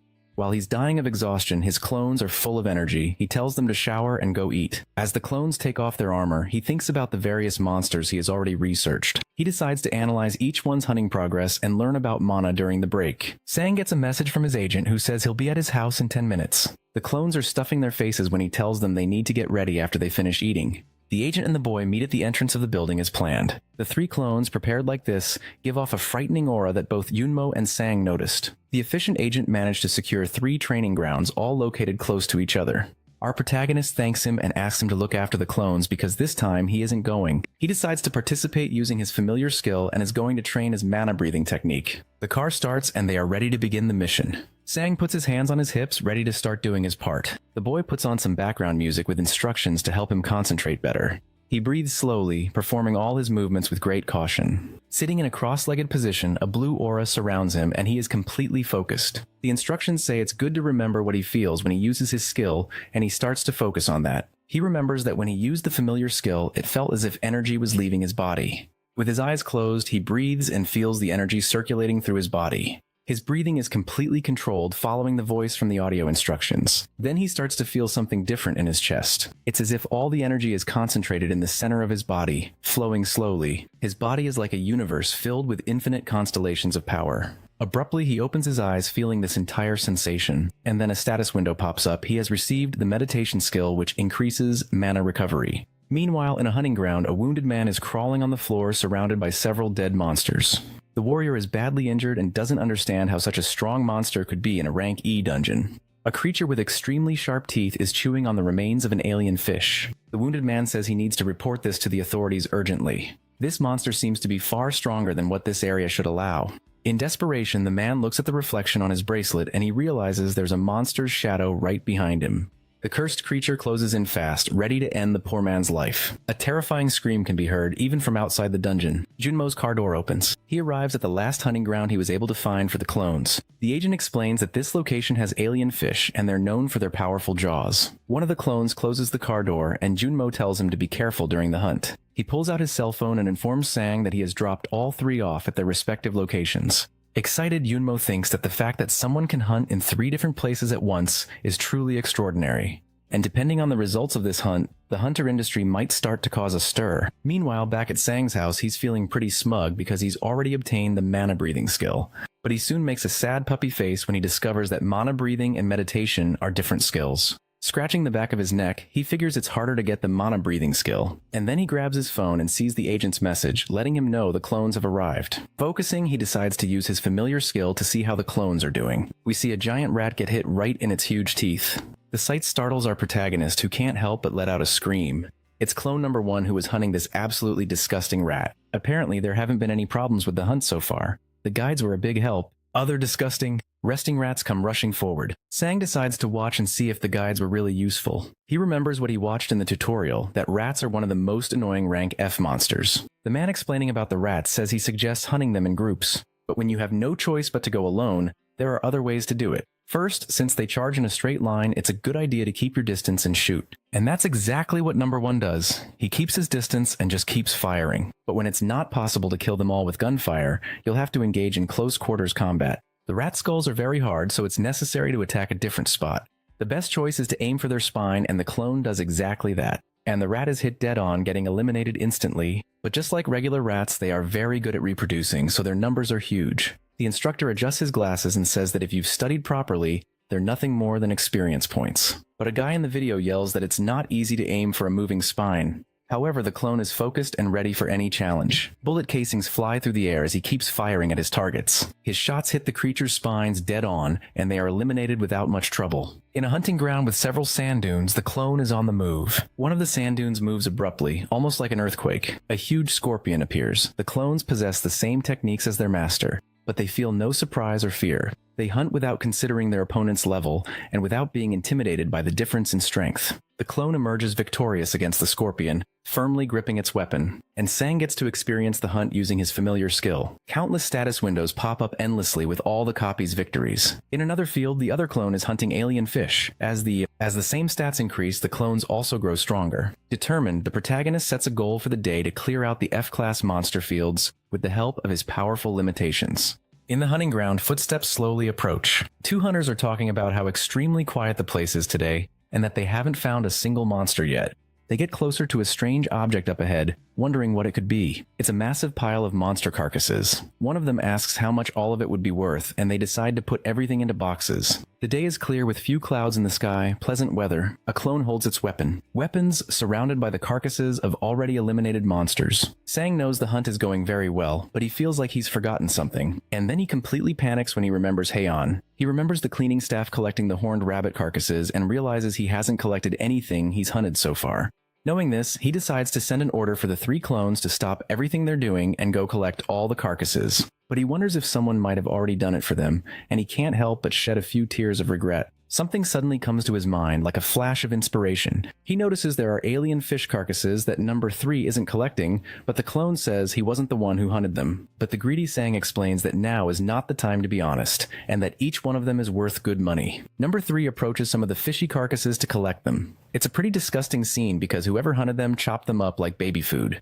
But as number 3 is collecting the bodies, he notices something strange. He finds something else inside one of them. It's not part of the fish, and he asks if he should take it. When Sang sees it, he's horrified and his eyes widen. That is a human arm already starting to decompose. But while he's digging through the dead monsters, something moves behind number 3 and he notices the movement. Sang also notices the movement and warns that something is there. The clone grabs its weapon. He stands up alert to his surroundings as it could be an enemy or someone trying to steal the carcasses. And behind him, a strange noise catches his attention. An alien fish head falls in front of him, chopped up just like the other parts. And behind number 3, an eel-like sea monster is lurking. He realizes that the fish head was bait. Since number 3 is no fool, he realizes it's an ambush and quickly turns around. But before he can do anything, his arm is ripped off like a Lego piece with no effort at all. Poor number 3 is confused. He feels a flood of different emotions and pain. But this is where we see the disadvantages of using a familiar skill, because someone else is feeling all of this too. Sang screams as if the world is ending. He feels an excruciating pain in his arm, as if he had just lost it himself. And then the familiar skill disconnects. He wakes up as if from a terrible nightmare. Scared and trembling, the boy looks at his arm to make sure it's still there. He still has his arm and can still move it normally, thankfully. That experience was so horrible and traumatic for our protagonist that he can't move. He's just huddled in a corner of his house. A little calmer now, he realizes the skills connection was severed unintentionally because of the pain, but he knows this is no time for reflection. He grabs his phone and quickly starts calling his agent. Junmo answers the phone promptly, and the protagonist asks which field number 3 went to hunt in. The agent notices that Sang's voice doesn't sound right and tells him it was the sewage treatment plant in Incheon.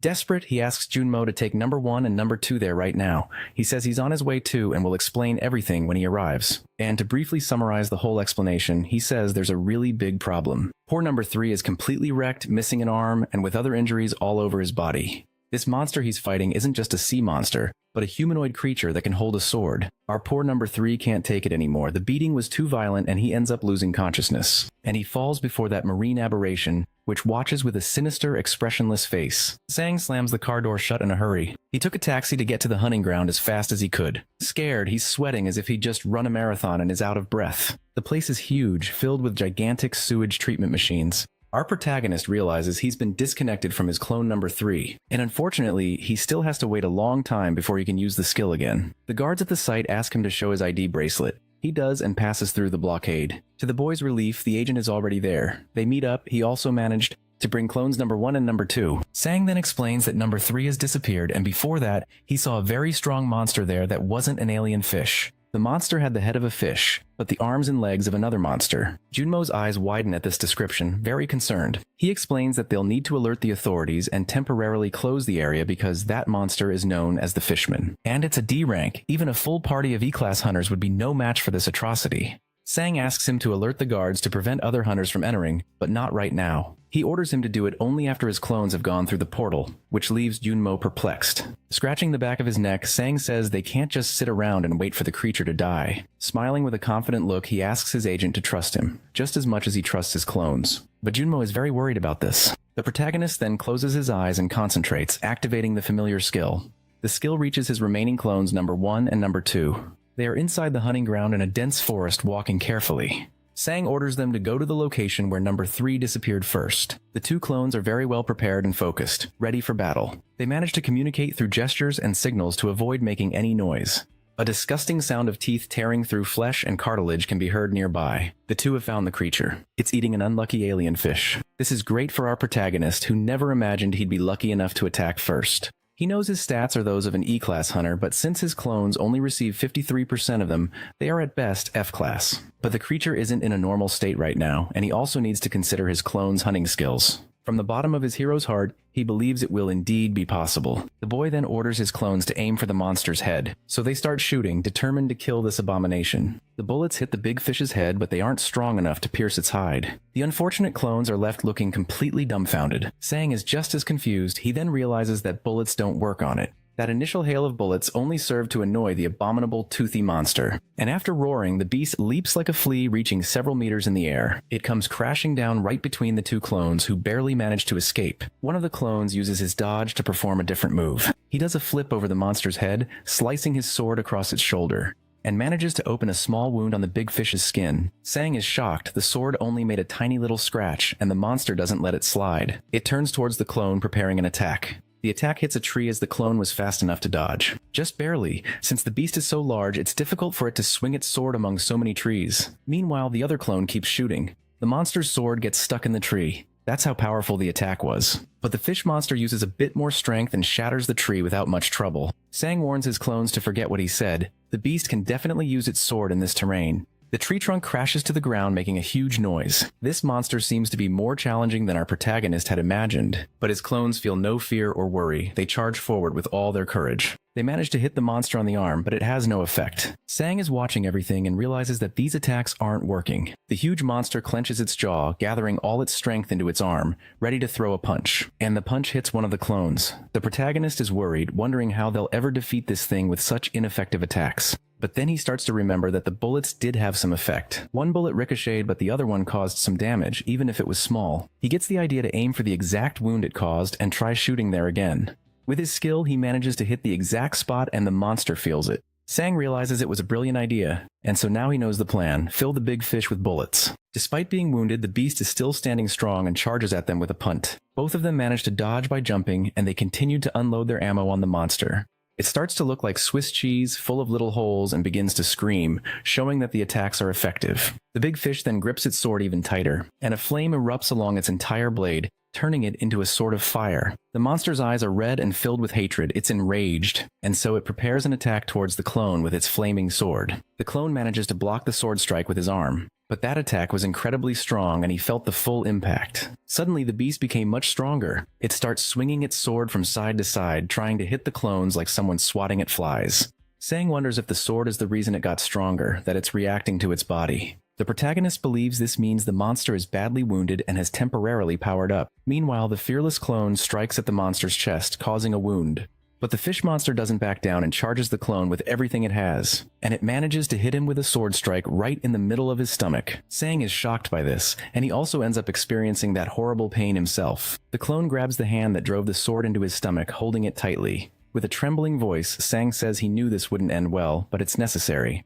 And the clone grabs a dagger, and with that dagger he prepares a strike with all his might, screaming at the top of his lungs as he lunges forward. He stabs the huge monster's chest several times in 3 different places, taking advantage of his proximity to the beast. But the beast decides to return the favor and prepares an attack with its claws. But the clone is at his peak of strength and determination, and manages to deflect the attack with his arm. And fueled by that flame of determination, he continues his assault. The big fish is no longer at an advantage and looks for a way to get away from the clone. With its gigantic foot, it prepares its next move, raising it towards the boy, and it lands the kick square on, pushing the clone away from its body. Wounded, the boy clutches the injury in his stomach, trying to endure a little longer. But the monster isn't finished yet and charges again with its flaming sword. However, the other clone throws himself in front of the attack in a heroic display of teamwork. And before the big fish could land its deadly attack, he lunges at the villain with his dagger. The moment is tense, and the distance between the fighters is dangerously short. Many blows are about to be exchanged. But the clones, in an agile and clever move, manage to strike the big fish's body at the same time. That blow was enough to make the monstrous amphibian feel the full force of their teamwork. And with its huge body badly wounded and more riddled with holes than Swiss cheese, the enemy is no longer so vigorous. It falls to its knees, making a loud thud since its body is so heavy. And finally, it collapses completely, face first on the ground, defeated on the battlefield. The clones are tremendously injured but victorious. They are so exhausted they can't take another step. One of them collapses, lying on the ground. The one on the ground looks at his weapon. The bullets are gone. It was enough for today's hunt. They're so exhausted that Sang feels like he's going to die. Meanwhile, the clone notices something. Footprints have formed on the ground, made from all the red liquid that was splattered everywhere. The clone's eyes go wide as if he's just seen the most terrifying ghost of his life. Apparently, that abomination isn't dead. Sang orders number 2 to follow those tracks. But he realizes the tracks are heading in one direction towards the portal's entrance. Now, outside the hunting ground, a guard informs a hunter that a monster has appeared, so he won't be able to enter. The man complains that he wasted time choosing his team, but the guard insists that it's impossible for them to participate. Junmo watches the scene and thinks that Sang needs to hurry up. Then he hears a strange noise coming from nearby. The local guards realize something strange happened at the portal and call to gather the forces and inform the chief. The monster Sang was fighting appears, heading quickly towards the portal. It's full of fury and has no patience for small talk. It prepares an attack aimed at the guards. The security guards try to shoot to stop the thing from getting closer to the portal. But instead of stopping it, the bullets have no effect, and it begins to transform its sword. And the big fish manages to reach the portal, attacking the guards who are no match for it. Still inside the hunting ground, clone number 2 is determined to follow the runaway creature. He readies the weapon in his hand, preparing to throw it, and he throws it with all his might at the monstrous amphibian's back. Meanwhile, from inside the portal, Sang emerges holding a knife and also lunges at the beast. Using all of his strength, he charges the beast, and he manages to plunge the knife right into the monster's head near its eye. This makes the beast scream in pain, and the soldiers standing around are paralyzed, watching the terrifying scene. Sang gathers all his physical strength into his arms and uses both of them to drive the knife in deeper. The soldiers look like they've seen a ghost, with their mouths wide open and eyes bulging. Our protagonist manages to bring down the huge beast, which falls onto its back with him still on top of it. Overcome with emotion, number 2 gives a thumbs up and can't hold back his tears. A man with a goatee is on the phone saying that he's arrived. He's wearing a bulletproof vest and says he'll send a detailed report right after the investigation. Slowly approaching a crowd, he notices something unusual. That D-rank monster is on the ground, unconscious, and its body is badly wounded. The man who just arrived recognizes this monster as the Fishman. One of the soldiers asks the man if he's from the association, and he confirms it, asking what happened there. Still a bit shaken, the soldier explains that a hunter who was inside the portal before the lockdown hunted this monster. The confused man asks if there was a D-rank hunter there, but the soldier just says that it was a hunter who defeated the beast. Frowning, the man asks what happened. They're investigating further, but as far as they know, it was an F-rank hunter along with his clones who killed the monster. The man's expression doesn't show it, but he's surprised that an F-rank hunter could defeat a D-rank monster. And all the attacks were focused on a single wound. He did it to cause damage without any special weapons. While Sang talks with his agent, the man is still wondering if it's possible to hit a moving monster with such precision. The mysterious man glares at the protagonist and his agent with an unfriendly look, and he decides to first check if there are any other D-rank monsters left in the portal.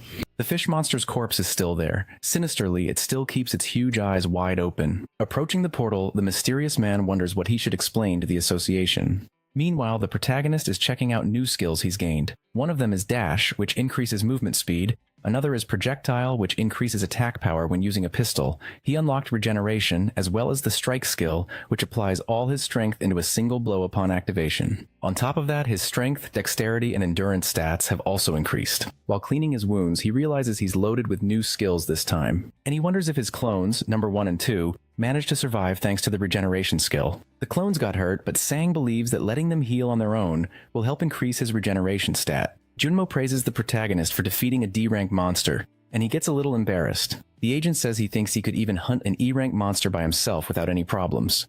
And talking about it, the boy remembers the monster's short sword. He walks over to the monster's body and says it had a sword that absorbed the red liquid from its body. Sang goes to get the sword and says the beast went crazy with red eyes and got much stronger after the sword absorbed the liquid.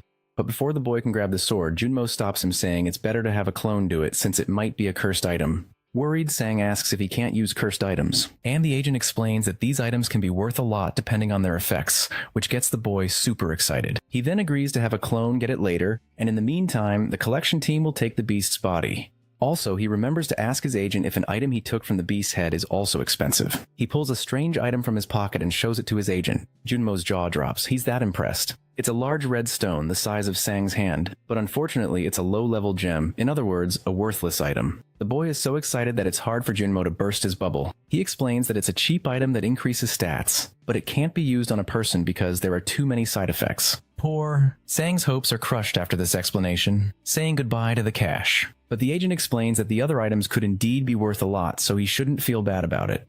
So the protagonist asked him to take care of collecting the items and thanks him. Back at the protagonist's home, Sweet Home, he opens the door to his house. The clones are leaning on each other to walk. They get home and can hardly believe everything that happened. He decides to summon number 3 again and tells the other 2 to rest. Sang concentrates to activate his skill and summon another clone. And just like that, another Sang appears right in front of him, brand new. He hands the clone his equipment and tells him to go train. He also changes his clothes since they were disgustingly dirty. And then he sits on the floor, ready to see what he's got. A sword and a stat-boosting stone. These are the items he got himself. He picks up the stone and starts searching on his phone. It's a strength gem.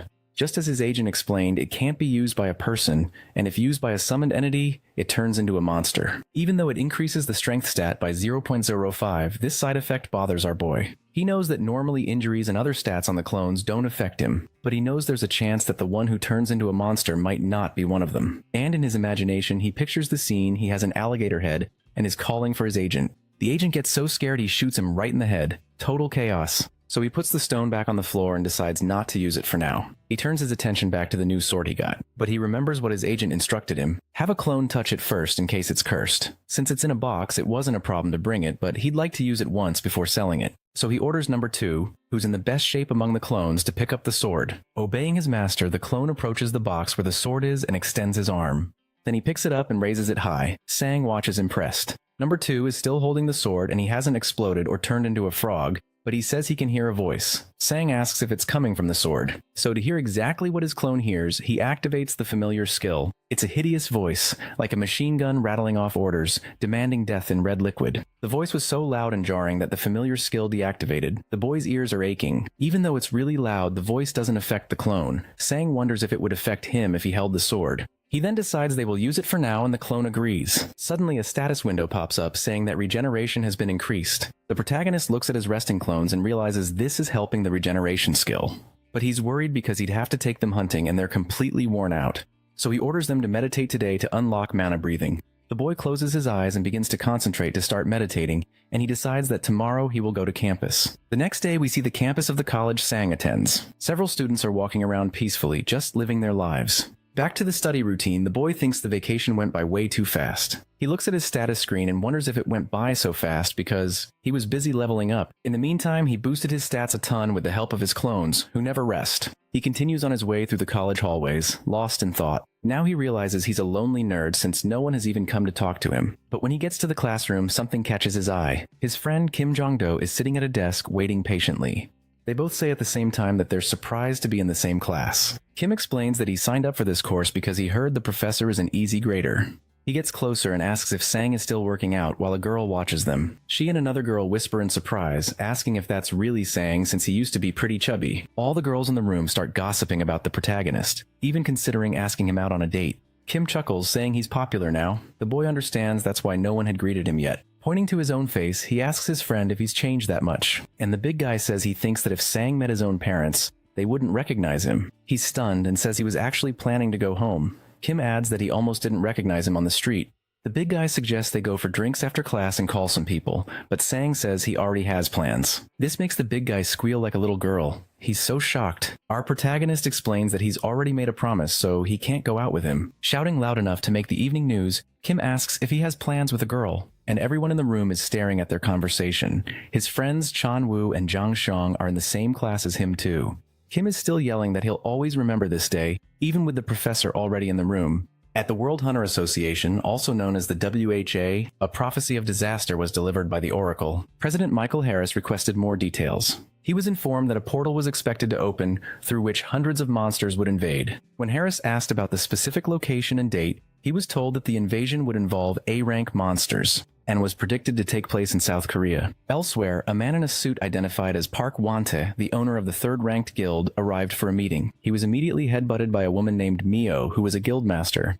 Mio told Park Want that he had grown his mustache to flirt with her and that she found it appealing. Afterward, the two of them entered the meeting room.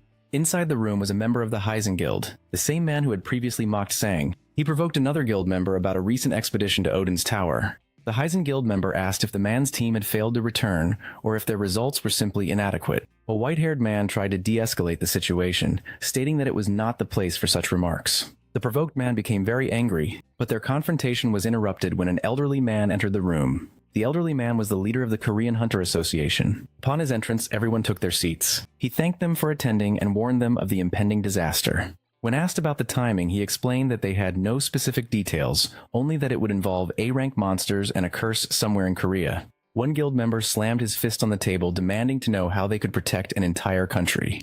The association leader calmly replied that the purpose of the meeting was to determine a plan. The attendees expressed concern, noting that there were barely enough hunters for routine work, much less for guarding the entire country. One man raised his hand and proposed a plan. He suggested that each guild form a group to guard a specific region. If an incident occurred, all groups would converge on that location without exception. He added that any guild failing to cooperate would face severe punishment. The association leader asked if anyone disagreed with the proposal, and the plan was met with unanimous agreement. After leaving his college, Sang saw a female student being accosted by a man. The man was insisting that she give him her phone number and was complimenting her appearance. The student responded by telling the man he was ugly. When she noticed Sang approaching, she pretended he was her boyfriend. To get away from the man, she clung to Sang's arm and they left the area together. The student explained to Sang that the man had been bothering her, which is why she had pretended they were a couple. She also clarified that she did not have a boyfriend. Sang noticed her attire and asked why she was not in her school uniform. She replied that it was her birthday. She then asked why he was staring at her. Sang recalled that he already had her phone number because he was her teacher. At that moment, Sang received a notification that he had earned another 50 million won. He then invited the student to eat whatever she wanted. Sang took her to a restaurant that served premium steak. Upon seeing the menu prices, she expressed concern about the expense. Sang told her not to worry, claiming his boss was paying for the meal, and ordered another round of food for them. While they were at the restaurant, an emergency warning appeared on a television screen. The broadcast announced that a monster portal breach was in progress in South Korea, specifying that their region was affected. Elsewhere, his college friends were disappointed that he had missed their party, speculating that he was out with a girl. Shortly after, they saw Sang, who appeared to be in a very good mood. At that moment, everyone received a disaster alert on their phones. Sang encountered his friends, who questioned his presence and accused him of skipping their get-together to be with his girlfriend. The young woman with Sang became visibly flustered by the accusation. Sang clarified that she was not his girlfriend but his student, explaining that he had bought her a meal as thanks for her earlier help. He then introduced everyone to each other. One of his friends, Daladol, gave the student a gift of meat, telling her to share it with her parents. She thanked him for the gesture. Sang's other friends observed the interaction, impressed by his comfortable demeanor. The student seemed surprised that their time together was over. Sang explained that with the disaster alert in effect, her parents would likely be worried about her. His friends suggested they spend more time together, but Sang insisted that everyone should return home immediately for their safety. His friends agreed and departed. As he left, Sang observed other people leaving a bar, drinking and laughing, which made him wonder if he was overreacting to the alert. Sang then received a phone call from a man named Junmo, who asked if he had heard the alert. Sang confirmed he had and asked for more information. Junmo revealed that the alert was expected to last for 3 months, because the location of the monster appearances was unknown. He added that the creatures were anticipated to be extremely dangerous, potentially including A-rank monsters, and that an appearance in the capital would result in a high number of casualties. Sang questioned why the public was not being warned more explicitly if the threat was so severe. Junmo explained that the government could not shut down the national economy for 3 months, as it would lead to the country's collapse. Upon hearing this, Sang understood the underlying motive. He concluded that the vague announcement was a tactic by the Hunter Association to avoid responsibility, allowing them to claim they had issued a warning if a tragedy occurred. Junmo advised Sang to go to a shelter as the hunting fields were temporarily closed. After the call, Sang checked on the status of his clones. Clone 1 reported that it was fine, while Clone 2 responded that it was heavily damaged but not destroyed. Noticing that his skill's cooldown had finished, Sang chose to resummon number 1. He dismissed the existing clone and summoned a new one to replace it. Sang traveled to his parents' home. When he opened the door and announced his arrival, his mother did not recognize him, due to his changed appearance. He had to state his name, Sang-woo, before she acknowledged him. His father also had to look closely before confirming it was his son. Soon after, his sister Kyungdu appeared. She remarked that he should have greeted her first. Initially, Sang did not recognize her either. Their mother invited him inside, but then asked about the masked individuals accompanying him. Sang explained that they were not his friends but his clones. Sang and his identical clones enter his family's home. He confirms to them that his ability is cloning and explains that he awakened his powers 1 month ago. His mother expresses surprise, saying she never expected her son to become a hunter, while his sister reacts with great excitement. His father simply acknowledges that there is now a hunter in the family. Sang states that he no longer wanted to keep his abilities a secret, but his mother immediately interrupts, warning him that his new role is dangerous. To reassure her, Sang explains that his clones are the ones who do all the fighting. He clarifies that he is never in any personal danger and tells her not to worry. Following this conversation, Sang urges his family to prepare for an evacuation. He informs them that a disaster is currently happening and that they must all proceed to the nearest shelter. His father, however, seems skeptical about the urgency of the situation. He questions the sudden nature of the disaster. Remarking that he still has work to attend the following day, Sang realizes that his family does not understand the severity of the threat. Their calm behavior indicates they believe it is a minor incident involving only a few monsters. Since his family still needs to pack their belongings, Sang decides to stay home with them for the day. He lies to them, stating that he received a message that his classes had been cancelled. Later, the family begins to prepare dinner using meat that Sang had brought home. A family member asks if his friends, referring to the clones, will be eating as well. Sang replies that the clones will only be given rice, explaining that the good meat should not be wasted on them. The clones are then served buckets of rice, while the family prepares to eat the steak. During the meal, Sang's sister asks if he will get fat again, given that there are 4 versions of him eating. He responds that he will not, explaining that he now burns a great deal of energy. The family enjoys the meal together, remarking that it has been a long time since they all gathered like this. Suddenly, a loud explosion occurs outside. The force of the blast throws Sang to the ground. When he opens his eyes, as he discovers that the building has been destroyed, outside he can see that numerous large monsters have appeared in the area. A massive dragon-like creature appeared, abruptly escalating the situation. The monster began to gather energy, emitting intense heat, before releasing a powerful beam that incinerated its surroundings. Sang looked back and saw that his entire family had fallen unconscious. He noticed the scattered equipment belonging to his clone, number 1, and concluded that it must have sacrificed itself to protect everyone. Amid the debris, he saw clones number 2 and number 3. The latter was missing an arm. Sang was now accompanied by a heavily damaged clone, another with a missing arm. He informed his father that a portal had opened, which was the source of the chaos. The city streets were filled with destruction. A large green monster held a person, preparing to eat them, while other civilians were crushed under cars. Winged creatures flew through the sky, carrying people away. Sang began packing a supply bag, and placed a piece of armor on his sister. His sister then inquired if the clone with the missing arm was all right, and Sang assured her that it was fine. At that moment, another explosion occurred nearby, as a monster crashed to the ground. It became clear that the portal was located in the sky, causing monsters to fall directly onto the city. Sang had been fortunate to be on a building floor that had not collapsed. He killed the fallen monster, which replenished his mana. When he tried to open a nearby door, he found it was jammed. Sang told his father that he would force it open. He picked up a large piece of debris, and using his strike ability, combined with a kick, successfully broke through the obstruction. Downstairs, the scene was one of carnage with bodies, destroyed vehicles, and slain monsters scattered everywhere. Sang asked his father about the distance to the nearest shelter. His father replied that it was about 2 kilometers away,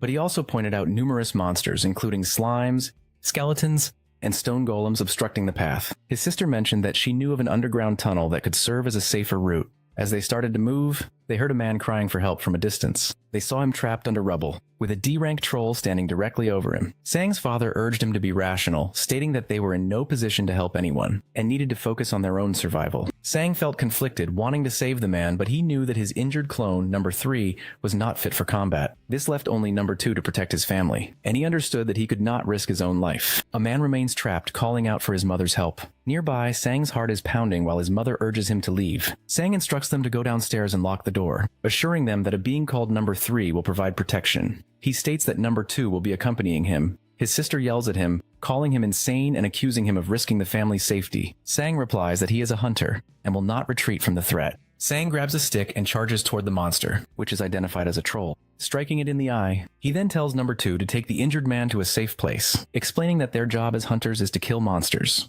Sang shall, about to challenge the troll. Another monster watching from a distance repeats Sang's words, showing that it possesses intelligence. While the fight continues, number 2 works to free the trapped man by pulling away stones. He asks the man if he can walk. The man replies that he is able to, remarking that it is surprising he survived the ordeal. Facing the massive troll, Sang orders number 2 to grab a weapon. He then throws an object called the Devil's Rock to his companion and tells him to eat it. After consuming the rock, number 2 instantly transforms into a red demonic creature wielding a sword. Sang asks the transformed being if he is still an ally, to which the clone confirms that he is. The large troll appears confused by the sudden transformation. Simultaneously, Sang experiences a significant increase in his strength stat, with no apparent side effects. He prepares to confront the troll by himself. The troll drags its mace along the ground, before throwing a boulder, which Sang dodges. The creature then attacks with its giant hand, and swings a sword, badly injuring the clone. As the troll attacks again, Sang charges directly at it, noting that it is slower than a previous enemy. He managed to strike the troll in the face, but the monster regenerates its hand and blocks the blow. The troll then strikes Sang, tossing him aside. Sang identifies the monster's regeneration ability as the main threat, and orders his second clone to disable its legs. The clone slashes the muscle in the troll's leg, forcing the creature down to one knee. Sang takes the opportunity to stab both of the monster's eyes with precision.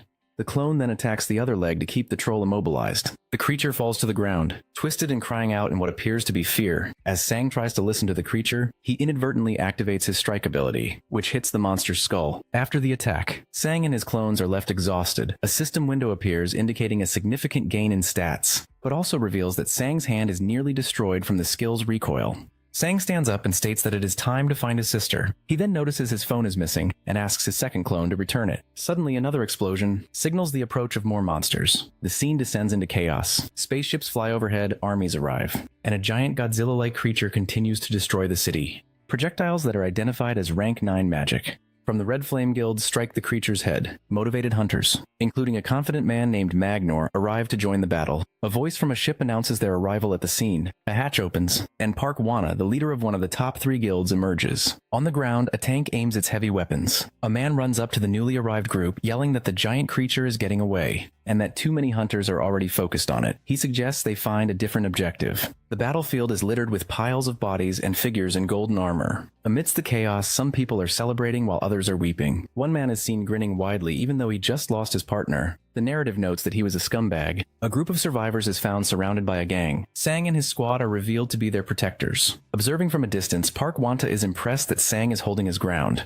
However, he concludes that with only 2 clones for support, Sang will not be able to succeed alone. He instructs his team to head north and prepare to rescue them. A team member activates a winged apparatus, and they move to intervene, aware that Sang is in a difficult situation. After defeating a large creature, Sang is left exhausted. He sees a mother and her daughter nearby and tells the civilians to head to the underground shelter while he remains behind. The crowd protests, warning him that he will die if he stays. Sang instructs his second clone to cover the rear while he escorts the people. As they move, goblins attack, and Sang intervenes to save a man. The fight is difficult as he is low on energy from a previous powerful attack and cannot effectively use his skills.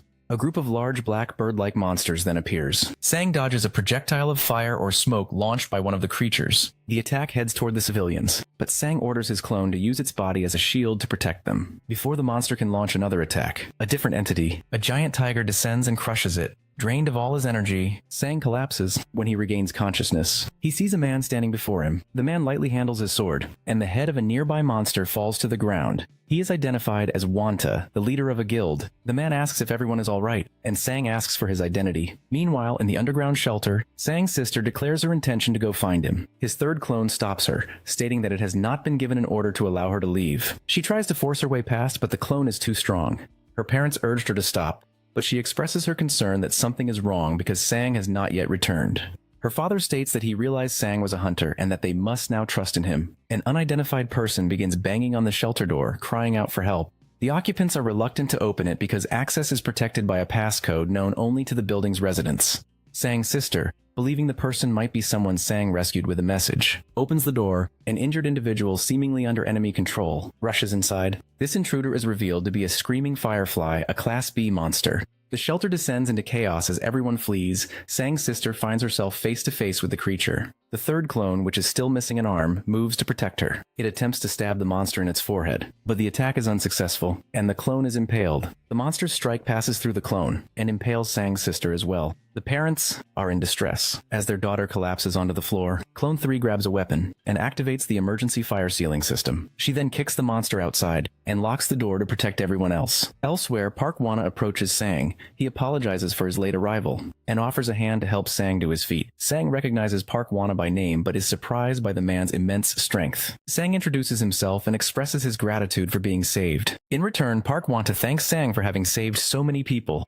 The surrounding survivors praise Sang for his actions, and he responds with modesty. Park Wana tells Sang to calm down, recalling that he saw Sang vanish just as he arrived. He wonders about Sang's identity and the nature of his power. He then asks Sang if he is a hunter. Sang confirms that he is, but explains that he is new to the role. Park Wana then asks Sang to reveal his ability. Sang hesitates, reluctant to share this information, but feels indebted to the man who saved him. Just as he is about to speak, he suddenly loses his mental connection to his clone number 3. Realizing what this means, Sang grabs the sword from the ground. He shouts that his family is in danger and immediately runs off in their direction. Park Wana understands the situation is urgent. He instructs the rescue team to remain behind and escort the survivors to safety. As Sang runs at full speed, the demon sword he is carrying begins whispering commands to him, urging him to kill. He struggles to maintain his composure while activating his dash ability. In another location, a man with a mustache loads a fire bullet and shoots it at a massive monster, but the attack has no effect. Other hunters attempt to concentrate their magical attacks on a single point on the creature's body,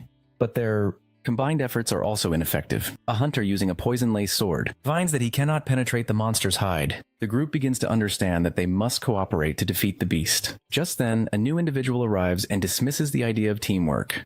The other hunters ask what he is doing there, and he replies that he is only present for the monetary reward. He declares that someone with his level of power does not need to cooperate. As he speaks, he launches a powerful attack that resembles a shower of meteors. Meanwhile, inside the shelter, Sang's father attempts to stop his daughter's bleeding, calling out for an ambulance or any form of medical help. Sang's mother is also in distress, as the girl's condition appears to be critical. Suddenly, there is a spark at the shelter door, and Sang's father sees that something has burned its way through the seal. A small monster has entered the room. Lying wounded on the floor, his daughter urges him to run. The cursed firefly monster then begins to speak through the girl, using her voice to beg not to die. The parents remained with their daughter. As another individual arrived on the scene, Sang and his father made eye contact. To his father, Sang appeared completely different, as if he were possessed. The sight of his injured sister on the floor caused Sang to become enraged again. After a brief moment of calm, Sang sprinted forward and slashed at the monster, successfully severing one of its arms. However, he was also struck in the exchange. Sang writhed in pain,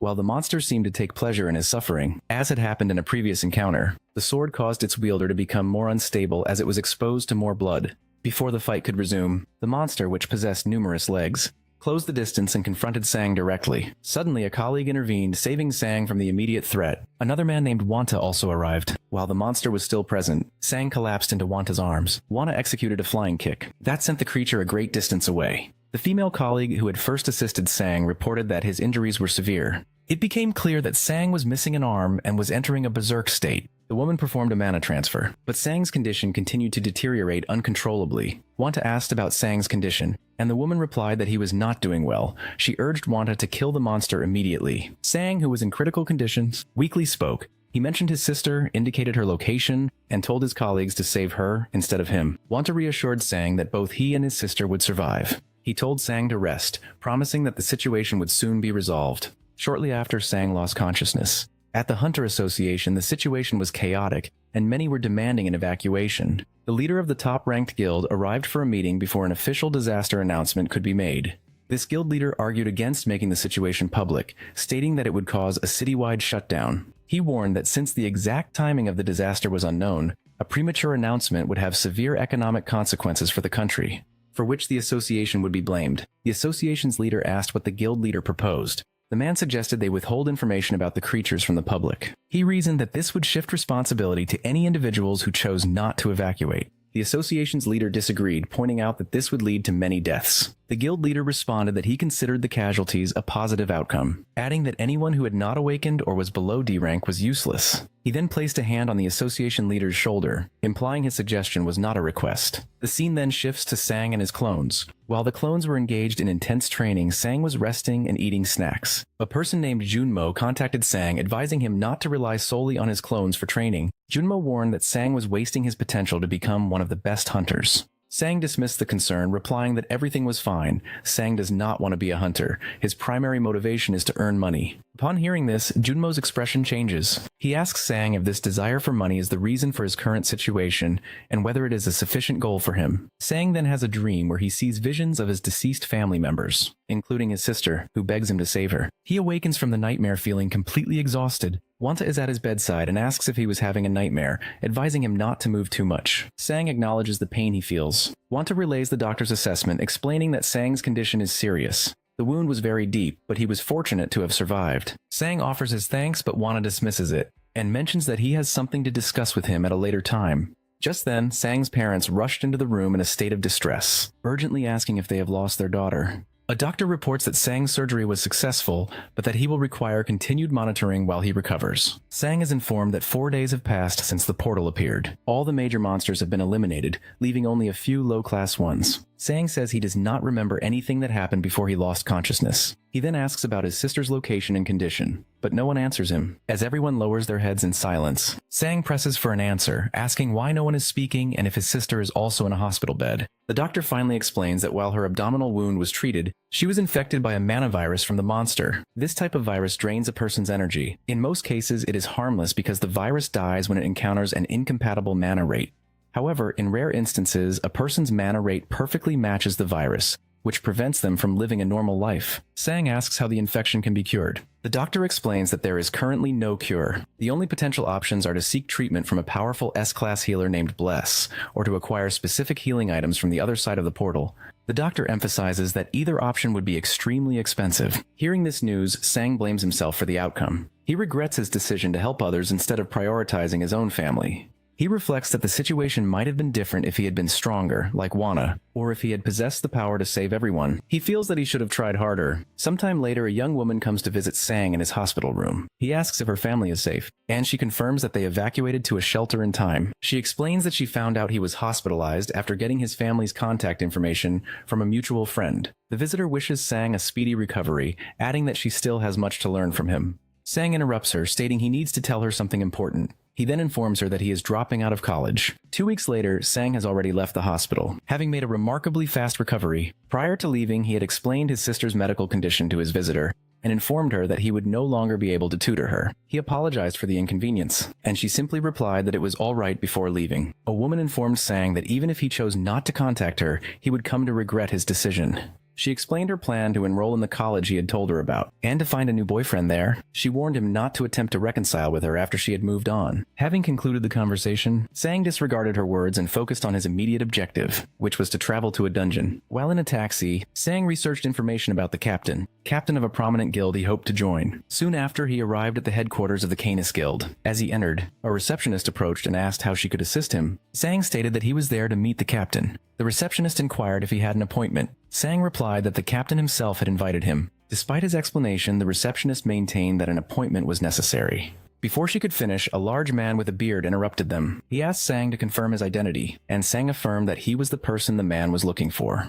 The bearded man then instructed the receptionist to let Sang pass, informing her that he was an expected guest. He told Sang that the captain was waiting for him. Sang was led to a room where the captain stood, staring at a painting on the wall. After a knock at the door, someone announced Sang's arrival, and the captain granted him entry. The captain expressed his relief at seeing Sang had returned safely, and asked how he had managed to recover so quickly. Sang replied that it was thanks to the captain's intervention that he had avoided more serious injuries. The captain dismissed the praise, saying he had only done what was expected of anyone in that situation. Sang disagreed, emphasizing that the captain's actions went far beyond a simple duty. He pointed out that the captain had not only saved him, but also his entire family, ensuring they all received immediate medical attention. Sang stated that a simple expression of gratitude was insufficient. He then asked the captain what his true motive was for providing so much help.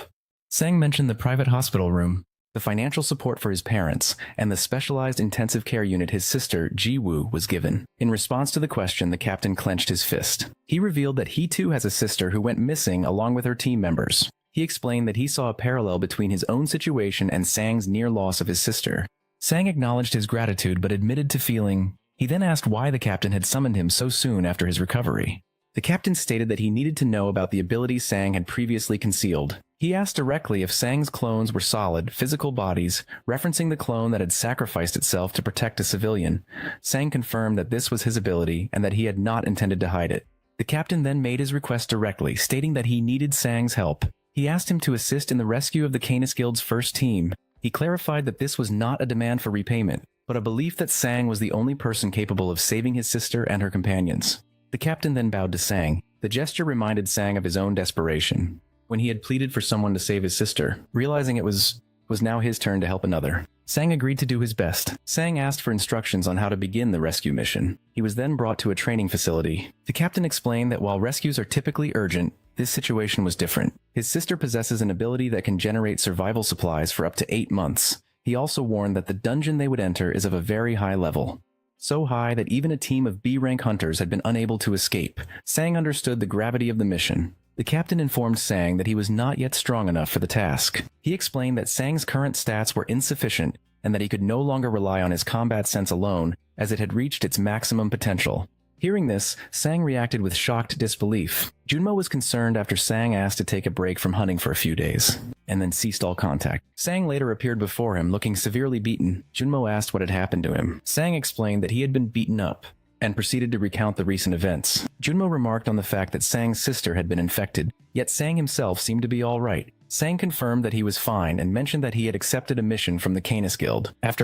And Junmo had expressed his understanding. Sang asked him to update his contact information to clone number 2, as he had lost his old phone. Junmo suggested that Sang should back up his contacts from the old device, but Sang refused. When Junmo asked how he would reconnect with his friends and acquaintances, Sang replied that it was for the best. Junmo then inquired about the cause of his injuries. Sang explained that he was training with a man named Wanta. Alarmed by Sang's condition, Junmo offered to complain to the guild about the harshness of the training. Sang stopped him, explaining that he understood Wanta was desperate and motivated by the desire to save his own sister. Sang also told Junmo of his plan to incorporate his clones into the training sessions. The next day, Sang brought one clone to train with Wanta. Both Sang and the clone were defeated. On the following day, he brought 2 clones, and all 3 of them were beaten. The day after, he returned with 3 clones, but all 4 of them were defeated again. Junmo spoke with Sang and his injured clones. Sang admitted that Wanta was overwhelmingly strong. He explained that even mimicking his opponent's movements was useless because the difference in their power levels was too great. After some thought, Sang conceived of a new strategy and asked Junmo for permission to try it. Junmo gave his consent without knowing the details of the plan.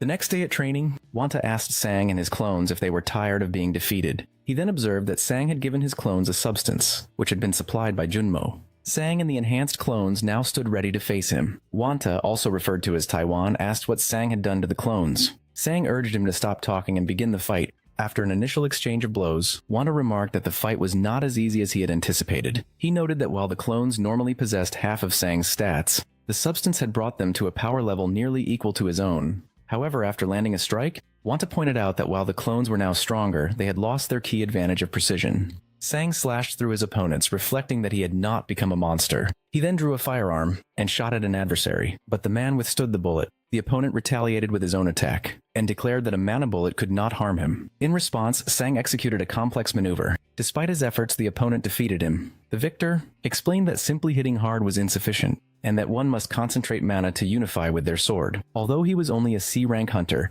Sang had no intention of ceasing his efforts to improve. His motivation to grow stronger was not based on the other man's advice, but on a feeling of helplessness he had experienced after waking up in a hospital. At that time, he had been forced to entrust his family's safety to someone else, and the memory of this event had profoundly changed him. He now resented his past weakness, and was determined to never stop advancing. 6 months later at the Sildong Station hunting grounds, an individual was struck and knocked to the ground. A group of men were attempting to enter the area as a guardian arrived. One of the men questioned the guardian's intervention, stating that he paid for his entrance, but the guard called him an idiot. The guard then informed the group that the hunting ground belonged to the Silver Moon Guild. Sang, who was also present, struck one of the men and knocked him to the ground. He questioned their decision to interfere with the guild's business. The remaining members of the group became angry and surrounded Sang. They identified themselves as D-rank hunters and asked if he believed he could face them all by himself. Sang questioned their assumption that he was alone, and proceeded to summon his squad. The summoned allies swiftly defeated the group of hunters. Meanwhile, Wanta visited Junmo late at night. Junmo asked for the reason for the visit, and Wanta presented him with a document related to their business.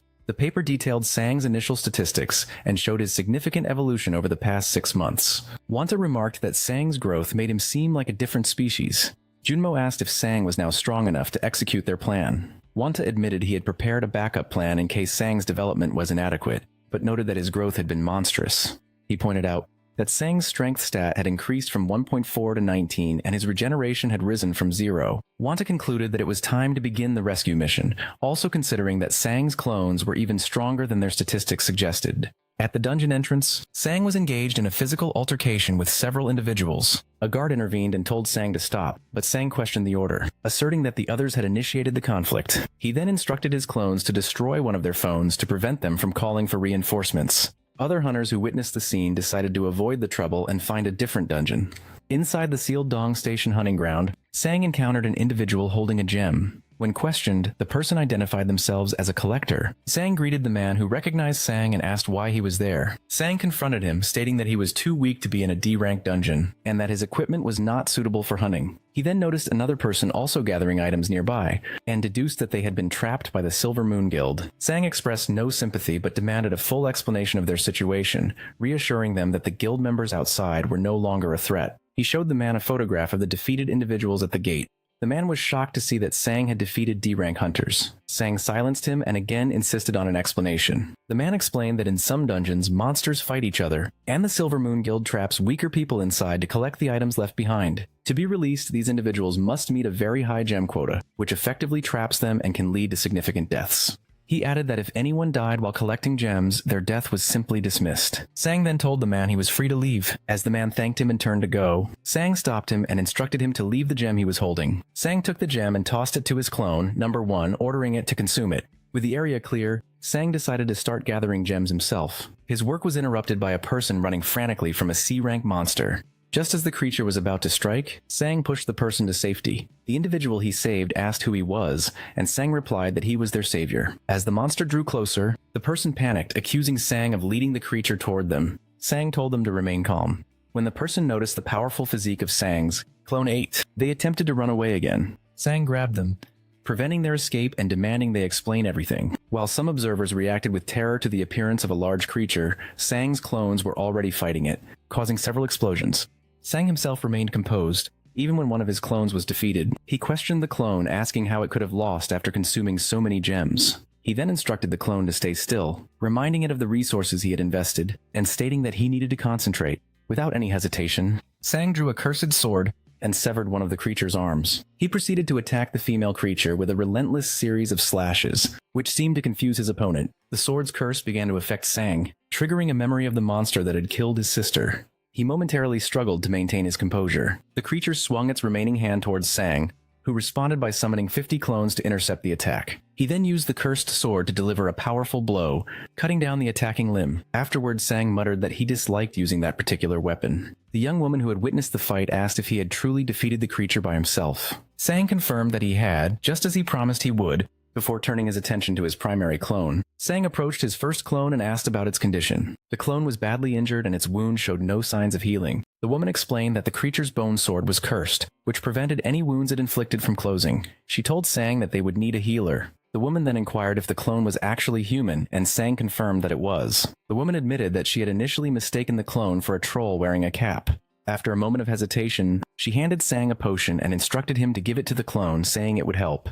Sang examined the vial and noticed a small skull floating inside, which made him question its safety. Deciding he had no other option, he administered the potion to the clone. Subsequently, smoke and a venomous substance were expelled from the clone's body, and Sang observed that the treatment appeared to have been effective. Although the clone appeared to have recovered, the woman explained that the effect was only temporary. She warned that the clone's life force would now drain away over time. She revealed that her ability was poison conjuration, which allowed her to create various potions and poisons. The substance she had provided, she clarified, was more of a potion than a poison, but was still dangerous. She expressed concern that the clone's life force would decrease significantly. Upon hearing this, Sang turned to his clone and ordered it to go hunt immediately since its time was now limited. The woman then stated that since she had revealed her ability, Sang should now share his. She asked what he was and why he could command monsters, noting that she had never encountered a rank B individual with his level of power.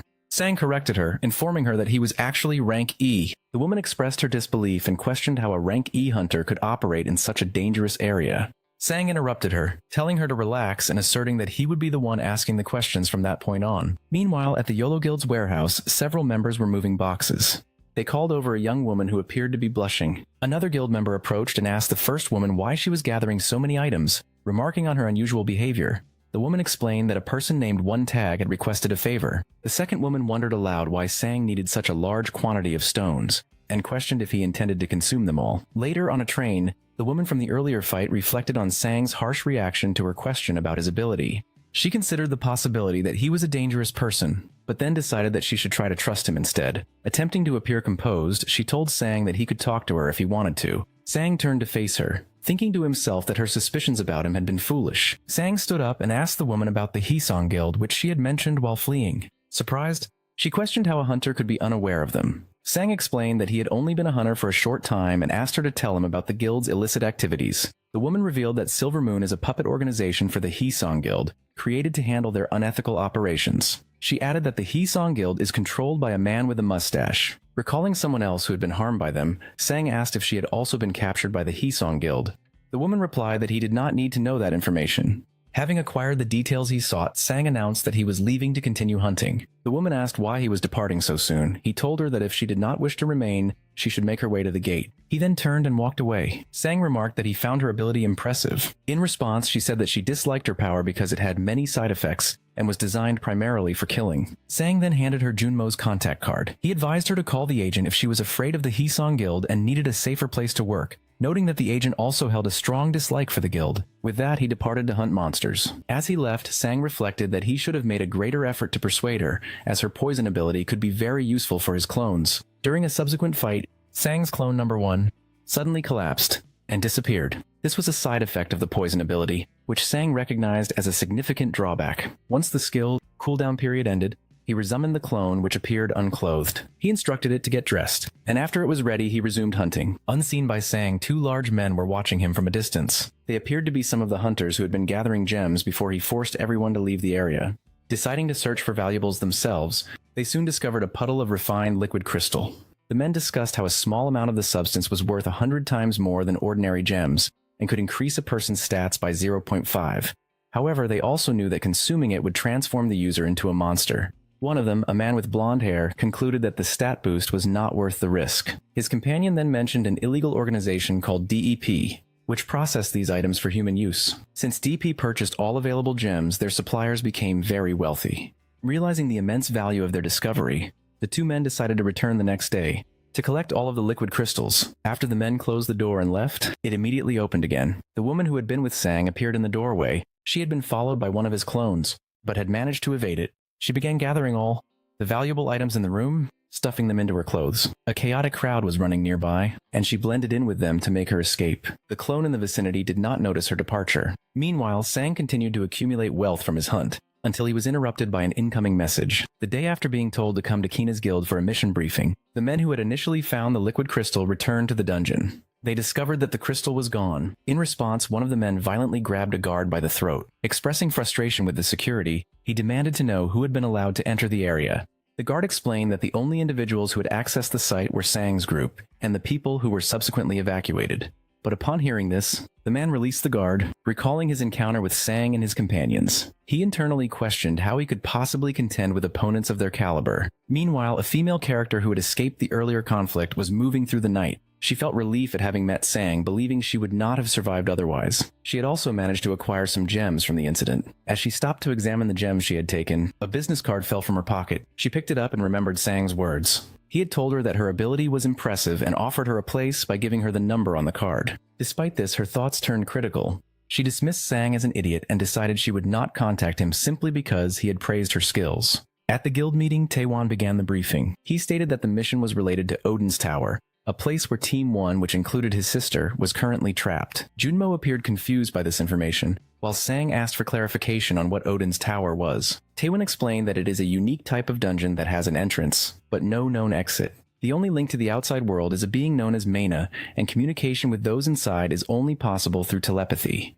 He added that the only ways to leave the tower are to either complete the dungeon or use a teleportation skill. Sang considered the implications for his cloning ability, realizing he could send clones inside to gather information. He asked Taewon if this was the plan and if he was capable of carrying it out. Sang then questioned why the formidable Team 1 had not been able to escape on their own. Taewon admitted that the team had been given a means of escape before their departure.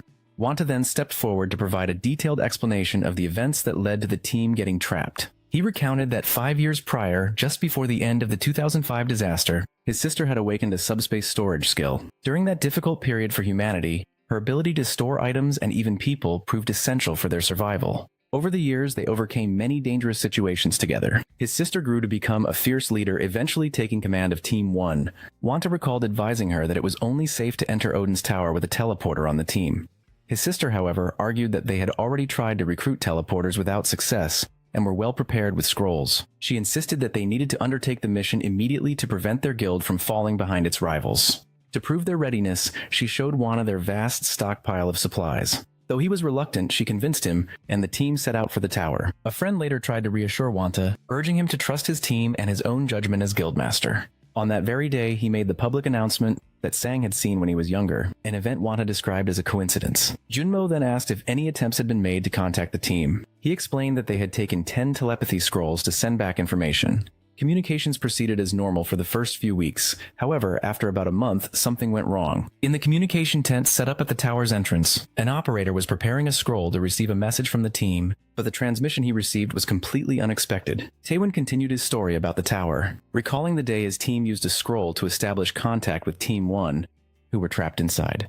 He described how a teleportation portal opened next to them. When the first person emerged from the portal, he was severely wounded with major abdominal injuries and bleeding profusely from his mouth. Taewon recalled that at that moment the confidence of everyone present was completely shattered. The injured survivor then collapsed into the arms of a colleague, who immediately called for a medical team. As this happened, the portal began to show signs of collapsing. A woman in the group asked if the telepathic connection was still active, and a man confirmed that it was. She instructed him to relay a message to the team inside, warning them that a rescue party would arrive at 2 in the afternoon and that they should prepare to leave. While receiving medical attention, the wounded man apologized. He explained that a new, unknown type of monster had appeared inside the tower. Despite their best efforts, even the highest-ranked healers were unable to effectively treat his injuries. Taewon recounted that he stood by, stunned and unable to speak. The telepath then announced he would repeat the final words from the team inside the tower. He relayed their message in which they stated their belief that they had failed the mission, though they had initially thought they could succeed. They urged the rescue party not to rush, as they could still hold on for a while. Their final communication was a promise to try and return alive, no matter what happened. Taewon concluded that after this event they attempted to hire many other hunters, but no one was willing to enter the tower where only the teleporter had managed to survive. Back in the present, Taewon confirmed to Sang that he believed Sang could reach the location where the team was trapped. With this confirmation, Taewon stated he was ready to execute the rescue mission and that the guild would provide an escort to the tower's entrance. Before departing, however, they planned to make a stop at a bar called Paradise. Elsewhere, Yang, the leader of the Silver Moon Guild, was physically assaulting his subordinates. These were the men who had been tasked with imprisoning weaker individuals underground to collect stones. They tried to explain that a strange hunter, who was not registered on the Class D list, had interfered with their operation. Yang angrily questioned how they could have been defeated by a Class E hunter, and continued to beat them. He reminded them that the Hisong Guild would not wait for them forever, and ordered them to find the man and bring him to him. The Silver Moon Guild was now tasked with capturing Sang. Their leader Yang privately thought that his subordinates would likely fail. Nearby stood another man who was identified as Kang Xinxian Sion, the vice leader of the Silver Moon Guild. The following day, Sang spoke with Junmo, expressing his suspicion that Taewon had not been entirely forthcoming. He specifically questioned their true motives for wanting to clear Odin's tower. Sang mentioned that his own knowledge of the tower was limited, but he knew from the jumper George Lucas that it had already been cleared in 2012. He recalled the public's reaction at the time, with many people asking Lucas about the tower's contents and rewards. Sang recounted that George Lucas had declared Odin's tower to be empty, with only a single monster remaining inside. Lucas had stated there were no treasures or items to be found, and had advised other hunters not to risk their lives for a useless endeavor. Hearing this, Junmo offered to investigate the matter for Sang, but Sang declined, saying it was not necessary. As their conversation concluded, the agency door opened and a woman entered. It was revealed that she had been sleeping inside the building. Junmo asked for her identity, and Sang explained that he had called her to the agency. When Junmo moved closer to the woman, she drew back from him. The first thing she did was ask for food. After she finished eating, Sang handed her a number and inquired if she had come to the JM agency to work. She affirmed that she had. Junmo asked what her abilities were, to which she replied item appraisal and potion making. Sang then clarified that her potions were lethal to anyone who drank them. Sang, now with a new haircut, explained to Junmo that her deadly potions would be highly effective when used on his clones. Understanding the plan, Junmo accepted her into the agency and began to gather the necessary equipment for her to produce basic potions. With the matter settled, Sang stood up and announced his departure, stating he had more important things to do. The woman asked where he was going, assuming he was dungeon hunting. Sang corrected her, saying his purpose was different this time. In response, she tossed him some mana and strength potions. Junmo then inquired about the side effects of the potions she had given to Sang. The woman explained that the strength potion would dissolve the user's muscles, and the mana potion would cause the user to explode. Sometime later, Sang gathered his group outside. He told them it was time to leave, and motivated them with a promise of good food when they returned, which made them react with excitement. A woman was nearly finished moving a collection of jewels to the guild storage facility. As she was about to report her progress, she discovered that the location had been ransacked. Shocked at the scene, she wondered who would have the audacity to rob the Yahello Guild. She then activated a detection skill, which allowed her to pinpoint the robber's location. After confirming their position, she entered a portal in pursuit. Before she could reach them, she was ambushed and violently beaten by a man named Kanjin. Kanjin apologized to her, explaining that he and his group needed the jewels, and asked his accomplice if they had secured all the items. After receiving confirmation, Kanjin ordered his team to finish their work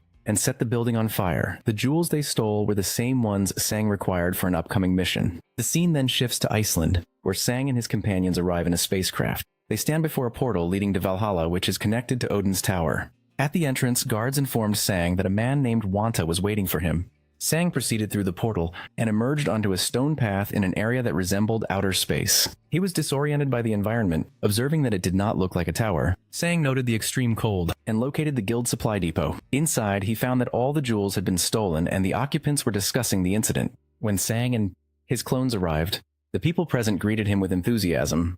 They provided the clones accompanying Sang with jackets to protect them from the cold. Before the group prepared to depart, their objective was 40 kilometers from the entrance at the site where a previous team had disappeared. Sang commented that the distance was not as great as he had expected, considering it had taken the first team a month to travel that far. Wana explained that the delay was due to battles with monsters, not a shortage of supplies. He then gave Sang 3 protective scrolls for the clones. Sang distributed the scrolls to clones numbered 4, 5, and 6, stating that they were essential to his plan. Sang asked for instructions on how to use the scrolls and was told to simply tear them, as each was linked to a fixed location. A woman in the depot added that Team 1 had been scheduled to investigate a specific area at 2 p.m., and she advised Sang to search for signs of a battle there. She then asked if he had any more questions. In response, Sang asked Wanta what he would like for dinner if Sang were to return successfully with his sister.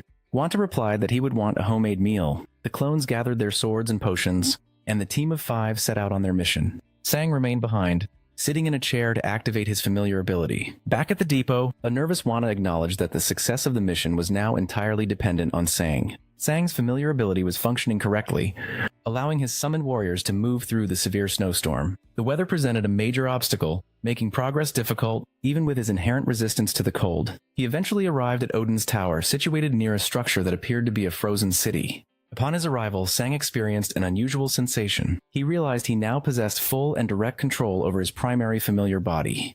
This was an effect of his familiar skill reaching level 17, which had evolved the ability from simple sensory sharing to complete physical command. The new level of control was fundamentally different. Whereas he previously issued mental commands that the familiar would obey, he now felt as if he were inhabiting the body himself. Using this enhanced connection, he directed his squad of familiars to advance. As he began his mission, Sang noticed from the state of his clothes that the path behind him had vanished, making a retreat impossible. The first monster to confront him was a large ice bat. His familiars dispatched the creature with ease. Rather than engaging in combat himself, Sang remained at a distance to observe and analyze the enemies. He noted that these bats attacked in groups and were always led by a more powerful boss variant. When the bat boss appeared, Sang prepared to draw his sword, but his familiars destroyed it before he had a chance to act. After the effortless encounter, Sang and his familiars continued onward, fighting through numerous bats. They covered a distance of 13 kilometers, a quarter of the total journey more quickly than he had anticipated. Soon new monsters emerged, resembling yetis armed with clubs. Sang was well prepared, immediately firing a magic projectile that appeared to strike one in the head. He arranged his familiars in a tactical formation, with 2 fighting on the front line while 3 provided support from the rear. The battle was straightforward and the yetis were defeated without issue. The lack of any real challenge made Sang feel uneasy, but he commented to himself that his progress was perfect. Just as he was considering how well things were going, the ground beneath his familiar crumbled and gave way. In a different location, a woman in a tent asked a man named Wanta if he was certain Sang would be safe. Wanta told her not to worry. He explained that his original plan had been a small-scale infiltration to rescue a few people, with a second, larger group to follow later. However, Sang's growth rate had far exceeded all expectations. In just 6 months, his statistics had increased by nearly 20 points each, bringing his power to the level of a rank B hunter. Wanta also noted Sang's position as a CLO in the US Air Force. The woman observed that this meant Sang's individual strength was equivalent to an entire rank B team, and Wanta agreed with her assessment. He added that Sang would be even stronger if the YOLO Guild warehouse raid had succeeded. The woman then stated that besides the ice golem, no other monster on the first floor should pose a threat to him. Wanta confirmed that he had already warned Sang about the golem and was confident that he would be able to handle it. Meanwhile, Sang had landed inside a dangerous-looking area. He prepared for a difficult confrontation by making a cut on his fingers to coat his sword's blade with his blood. He then swung the enhanced weapon at a massive ice golem. The attack made no impact, failing to leave even a scratch. The golem retaliated with a powerful headbutt, which Sang managed to dodge by jumping to the side. He was now faced with the reality that his strongest sword was completely ineffective against this opponent. The area was in a state of chaos, with numerous hostile creatures still present. A large golem consumed one of these creatures, and then extended its palm. Sang immediately caught hold of it. Sang dodged multiple incoming projectiles while observing the golem, which was eliminating the creatures more efficiently than his own clones.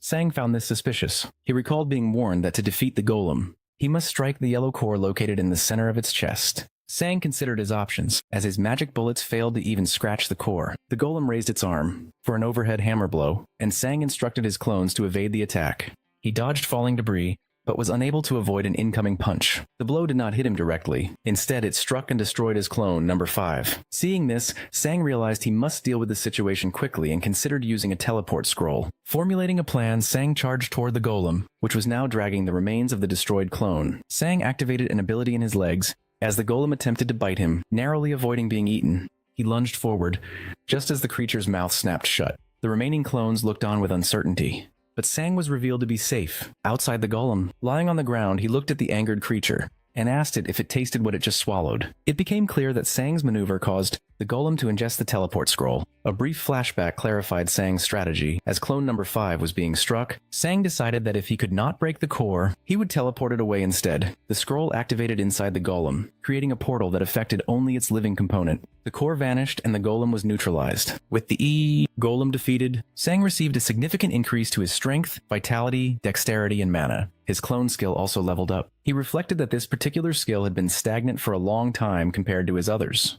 He then decided against summoning a new clone. Meanwhile, the scene shifts to a man named George Lucas, who was taking a bath. A digital assistant presented him with a list of individuals who had requested to see him that month.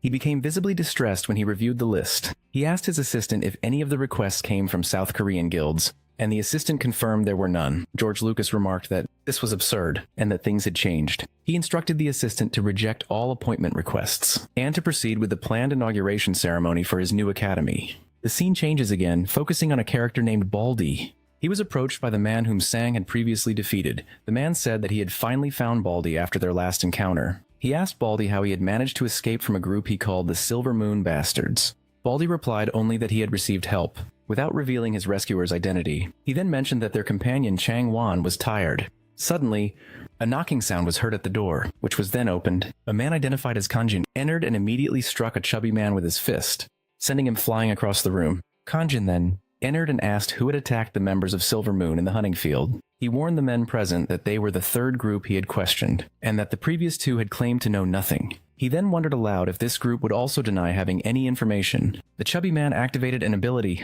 and attempted to punch Kanjin, who blocked the attack with no effort. Kanjin stared at him, then gripped his hand and forced him to the floor. After pulling the man back to his feet, Kanjin delivered a powerful punch to his head, causing a severe and bloody injury. Seeing this, the bald man told Kanjin to stop, promising he would tell him everything he wanted to know.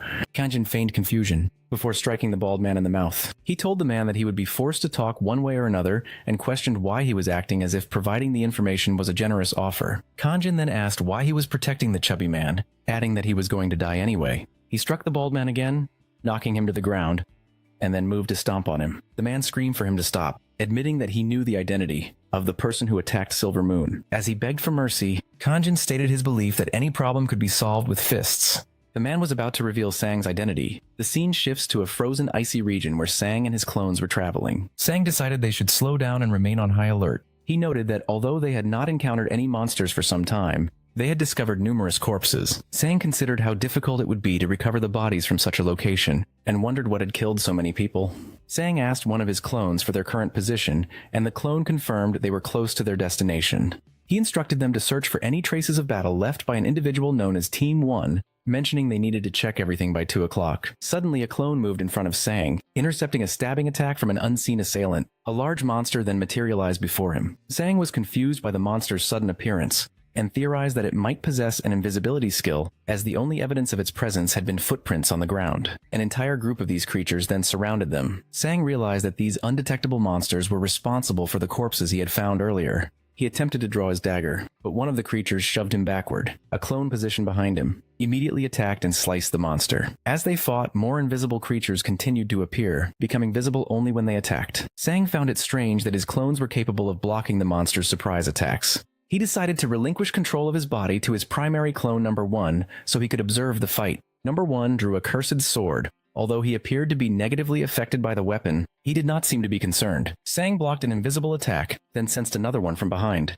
and struck it down. He quickly determined that he could react to the monsters by listening for the sound of the wind from their blades as they swung. Sang realized it would not be simple to copy his clone's abilities, and that he still had much to learn. Meanwhile, inside the dungeon's subdimension, a member of the trapped party spoke to their captain. He noted that it was almost 2 o'clock and that they needed to assess the situation. The captain stood up and stated that she could no longer offer any words of hope. She was certain the day would be the same as before, with the sound of ice being the first thing they would hear. However, the captain then heard a different sound. Outside, Sang was attempting to understand how his clones were able to detect the monsters. The creatures did not have high statistics, but their invisibility made them a significant threat. His clones were accumulating numerous injuries from cuts and strikes, and their numbers did not appear to be diminishing. It was impossible to estimate how many enemies remained. Suddenly, a subdimension portal appeared. Sang recognized it as the location of the attack team, and immediately sent all of his clones running in that direction. From inside the portal, the captain saw a person approaching. The group's initial reaction was subdued, but some grew impressed. As the figures drew closer, the captain activated a vision skill, and saw that Sang was leading the entire swarm of monsters directly toward them. As he approached, Sang shielded his eyes and announced that he had come to save them. He then asked them to save him in return. After a brief hesitation, the captain ordered her squad into action. She instructed them to help the young man, and they deployed shields and magic. A defensive dome formed as one member began an incantation. Activating a magic arrow skill, multiple powers struck the pursuing monsters as Sang continued to run. The first clone managed to get inside the dome just in time, and the rest. The rescue party collapsed to the ground. The captain then closed the entrance with her shield. The captain thanked Sang, who identified himself as being from Rescue Team 1. The party members did not seem particularly impressed. After a moment, a woman asked if he was from the Canis Guild. Sang replied that he was, explaining that he came at the request of Guildmaster Iltov. The man expressed his relief that their guild had not abandoned them. The captain then asked about the condition of Xiong Ta, the team member who had escaped. Sang confirmed that Xiong Ta was alive but had not yet regained consciousness. Sang noted her concern for her team, but interrupted to state that they needed to leave, reminding them that Ilta was waiting for their return. The woman informs Sang that they can leave as she has brought teleportation scrolls. Sang notices that one scroll is missing from the original 10 and asks about its whereabouts. The woman hesitates before requesting another favor from him. Sang asks what she wants, and she explains that one of their comrades died during the mission. She recounts that their group was ambushed. Their healer was killed first, followed by an older team member. The woman expresses her desire to retrieve the body of their fallen comrade, so she is not left behind. She explains that during the chaos of the ambush, they opened a portal to escape. However, an invisible monster slipped through and killed the person managing the teleportation, forcing the survivors to flee immediately. Sang understands her request and asks for the body's location. The woman opens a spatial dimension to show him the area. Sang assesses that the location is not extremely far, but retrieving the body will require dealing with monsters. Since he can use his clones for the task, he agrees to help, but establishes two conditions. First, he will abort the mission and withdraw everyone if he senses any risk of failure. The group agrees to this term. Second, he insists on handling the retrieval by himself. The others protest, questioning his decision to go alone. Sang clarifies that he will be using his clones, not his actual body, which surprises the woman. Meanwhile, while a man named Kenjin Ho is assaulting another man, Junmo, Kenjin Ho is aware of Sang's connection to Junmo's agents. He breaks Junmo's arm during the interrogation. Junmo was being tortured for refusing to reveal Sang's name, but Kenjin Ho finds a document containing the information. The paper identifies Sang as Zhang Sang-woo, a hunter from the GMA agency. With Sang's name and address now known, his enemies can target his family. They are also aware of his cloning ability and realize they must find his original body to defeat him. Kenjin Ho immediately sends his men to the address on the document. Unbeknownst to them, a woman is secretly observing the entire situation. She recognizes the attackers as members of the Silver Moon organization. The injured Junmo asks Kenjin Ho why they are pursuing Sang. Kenjin Ho explains that Sang defeated their crystal gathering team when Junmo feigns ignorance about the crystals. Kenjin Ho calls him stubborn. He accuses Sang of stealing their crystals and fleeing, framing himself and his group as the victims. The current situation was complicated. The woman with Sang had stolen a highly valuable pool, whereas Sang had only taken a bag of crystals. Despite this, she was now involved in the immediate danger. In the subdimension, the woman commented that Sang's cloning ability was unlike any she had seen before. Sang assured her that his clones were not illusions. He explained that she did not need to worry about their lives, as he could simply resummon them if they were destroyed. He then outlined his plan. Clones number 4 and 6 would wait at the door with a teleport scroll as a precaution. Meanwhile, he and clones number 2 and 3 would enter to retrieve the body and return. The woman expressed skepticism. The old man offered to help, but Sang declined, stating that it was his responsibility to ensure their safe escape. The woman then questioned his strategy, pointing out the inherent danger of using monsters to guarantee safety. Sang insisted that this was the plan and that its success depended on her trust. After a moment, she reluctantly agreed to follow his lead. Sang drew his cursed sword. For the past 6 months, he had been increasing his stats by consuming crystals, which had also granted him a new skill. This passive ability, called Monster Devour, gave him a 12% chance to absorb a portion of a monster's stats whenever he killed one. This was the primary method he used to increase his attributes, although he was not yet satisfied with his progress. Standing before the portal, Sang gave the command to open it. He observed that the portal was powerful enough to consume mana explosion. He then instructed clone number 4 to pass him a knife. After receiving it, Sang threw his sword and a container of demon venom through the portal. He issued a final instruction for everyone to evacuate immediately once the body was recovered. The woman then informed him that the monsters inside the dimension remained stationary, waiting for targets, which meant the ones he brought would also stay in their positions. With the plan set, Sang cracked his knuckles. As the portal opened, he gave the signal to advance and dashed inside. He immediately located the body and began moving towards it. He soon noticed a footprint alerting him to the presence of a nearby enemy. Outside, the remaining clones guarded the area and instructed the others to stay back. Some of the people offered to help, but the sister declined. She explained that their location was 40 kilometers from the main entrance, which meant Sang had to have a special method for traversing such a distance quickly. She affirmed that they needed to trust him. Inside, as Sang moved forward, a monster attacked him from the right. He blocked the strike instinctively, which seemed to surprise his attacker. This defensive maneuver demonstrated his growing ability to sense and react to attacks. However, he saw that a large group of enemies surrounded the woman's body. As he advanced on the location, one of his clones was struck from behind with a slash. Monsters began to approach from all sides, prompting Sang to use a specific strategy.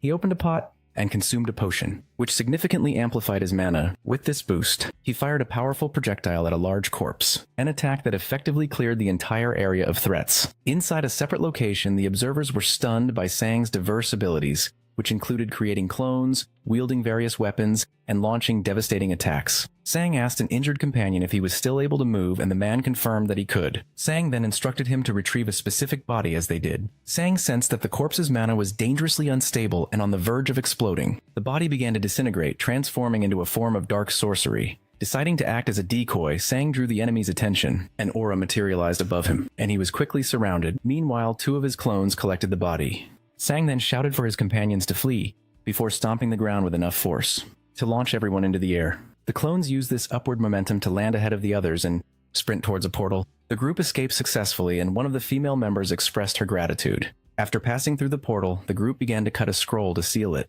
An older man present warned them not to do it yet, pointing out that someone was still on the other side. Sang explained that it was only a clone, and that its survival could no longer be guaranteed. The clone, which appeared fully conscious, looked back at the group before they departed. As a result of the battle, Sang's Monster Devour skill had activated repeatedly. Through this ability, he absorbed the ice essence from numerous defeated creatures, which enhanced his strength, reflexes, mana, and resistance to cold. The scene changes to another location where an individual is slicing an apple. This person speaks to a man named Mr. Xiong Ta, informing him that the rescue mission was scheduled for that day, and might already be over. They urged him to wake up, at which point Mr. Xiong Ta's finger twitched. Back at the guild base inside the tower, a portal opened. Guild members ran towards it, anticipating the team's return. A hand emerged first, causing the onlookers to become frightened. A young woman recognized the person coming through as her brother, and overcome with emotion, and began to cry. Elsewhere, Sang regained consciousness in a chair. It was noted that this was the first time he had employed such a self-destructive tactic. His sister was with him, and attempted to maintain a composed demeanor. Xiongta embraces a woman, telling her to be quiet and reassuring her that everything is now fine,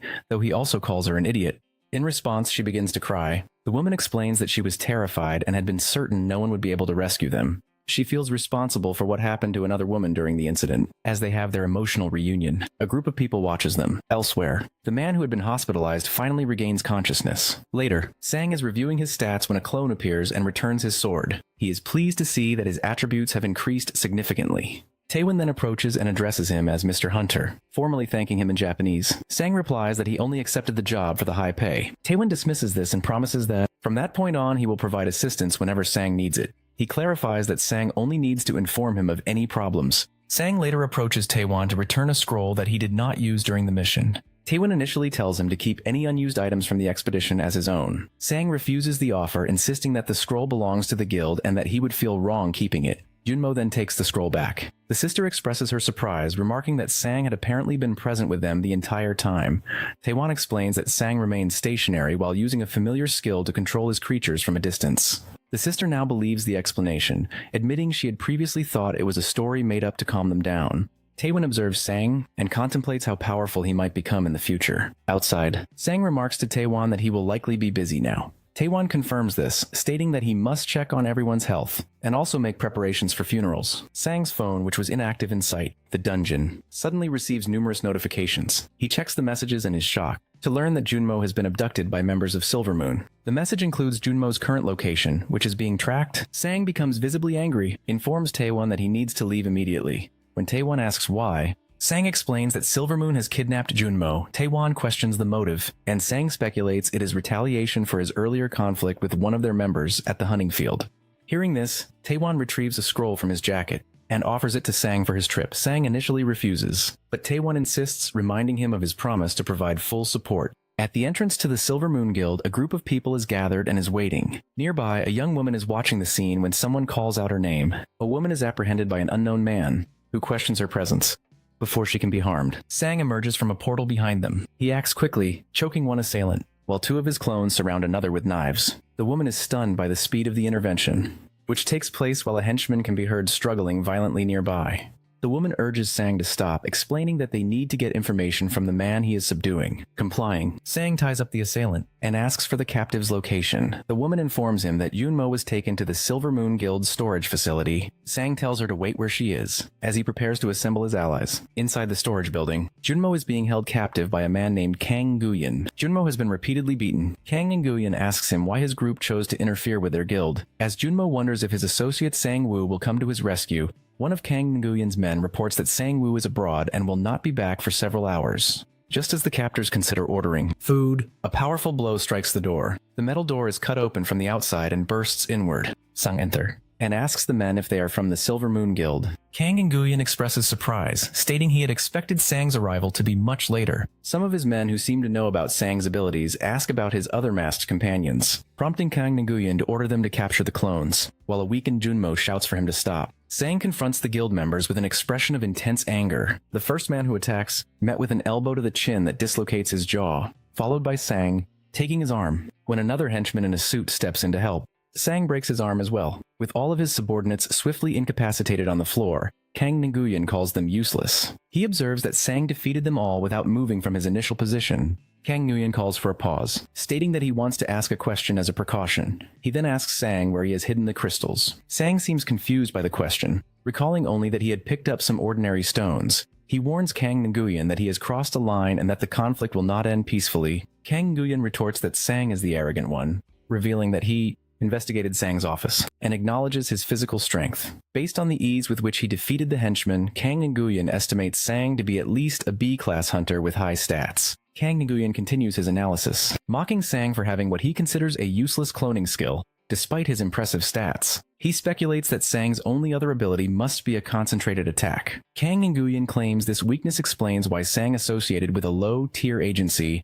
remarking that inferior individuals flock together. In response to the insults, Sang simply offers a call acknowledgement. Sang's clones arrive on the scene, immediately shifting the balance of the confrontation. The opposing group is now at a disadvantage. Kang Nguyen's subordinates become visibly nervous, and one of them reports that the men stationed at the rear have been defeated. Kang Nguyen replies that he was already aware of this, calling his subordinate an idiot. With his reinforcements, Sang is no longer outnumbered and holds a dagger. Kang Nguyen decides to use an invisibility skill. One of his men expresses confidence, stating that Kang Nguyen will surely win because only a user with a specific detection class could possibly counter such a stealth ability. While invisible, Kang Nguyen believes that conventional methods of sensing presence or auras are useless against his skill, which he thinks erases his existence completely. He moves to attack from behind, but he notices Sang's clones seem to be looking toward his position.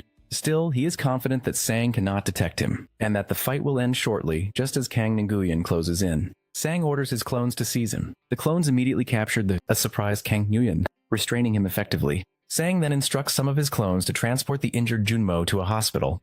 The scene transitions to a bar, or where Sang's college friends are having drinks. They are celebrating the beginning of their third year. One friend comments on the fact that it is still just the three of them, asking if none of them plan to find a girlfriend. Another friend who wears glasses then asks if anyone has seen Sang Woo, mentioning that no one has heard from him in a while. They confirm that Sang Woo changed his number and is not responding to messages. A third friend reveals he heard that Sang Woo is now working as a hunter. The news surprises the others, who find it difficult to reconcile the idea of the nice-seeming Sang Woo killing monsters. One friend suggests that they simply have never seen Sang Woo truly angry. He asks the friend who is Sang Woo's former neighbor if he ever saw him lose his temper. The neighbor recalls an incident from when they used to walk home from school together. He explains that he was mugged by a group of gangsters. When Sang Woo arrived, the friend told him to leave for his own safety. Instead, Sang Woo came back and headbutted one of the attackers. The friend clarifies that Sang-woo did not save him. They were both beaten up. He also learned later that Sang-woo had been targeted by the same group before. The friends remark on Sang-woo's character, noting that despite his calm demeanor, he would charge forward without thinking when provoked. The friend concludes that Sang-woo was tolerant when targeted himself,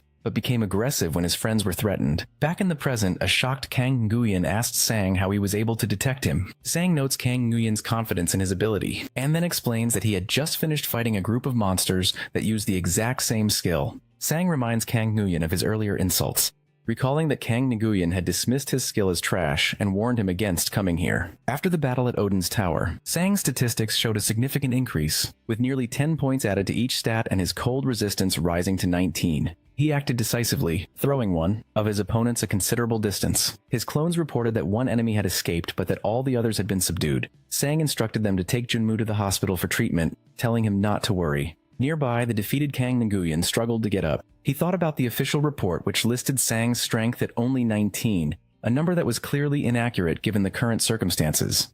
He also noted that Sang's clones were formidable, realizing that being caught by even 2 of them would be decisive. Convinced that such a large increase in stats was impossible without an external aid, Kang Nguyen scanned his opponent and noticed a potion in Sang's pocket. Kang Nguyen managed to stand and addressed Sang, admitting that he had underestimated him and had not expected such a response. He stated that he would not make that mistake again, and that he would demonstrate the power of a true Class B hunter. His own stats were revealed to be 25 in strength and 35 in reflex. He declared that Sang had not yet seen his full capabilities, and rushed forward to attack. Sang simply stated that he had no interest in seeing everything a man had. While advancing, Kang Nguyen realized his movements were being detected. He concluded that however unlikely it seemed, they were sensing the air currents around him. To counter this, he began to move in a way that stirred up the air, creating a noisy environment to mask his position. Sang observed that his opponent's speed would now make it more difficult to react. Despite the chaotic movement, Sang turned and blocked an incoming attack. He then struck Kang Nguyen on the head, calling him an idiot. Sang explained that the resulting smoke and dust made his opponent's position even easier to see. Kang Nguyen was knocked to the ground, where he began laughing maniacally. Sang asked what was so amusing. He then discovered that during the exchange,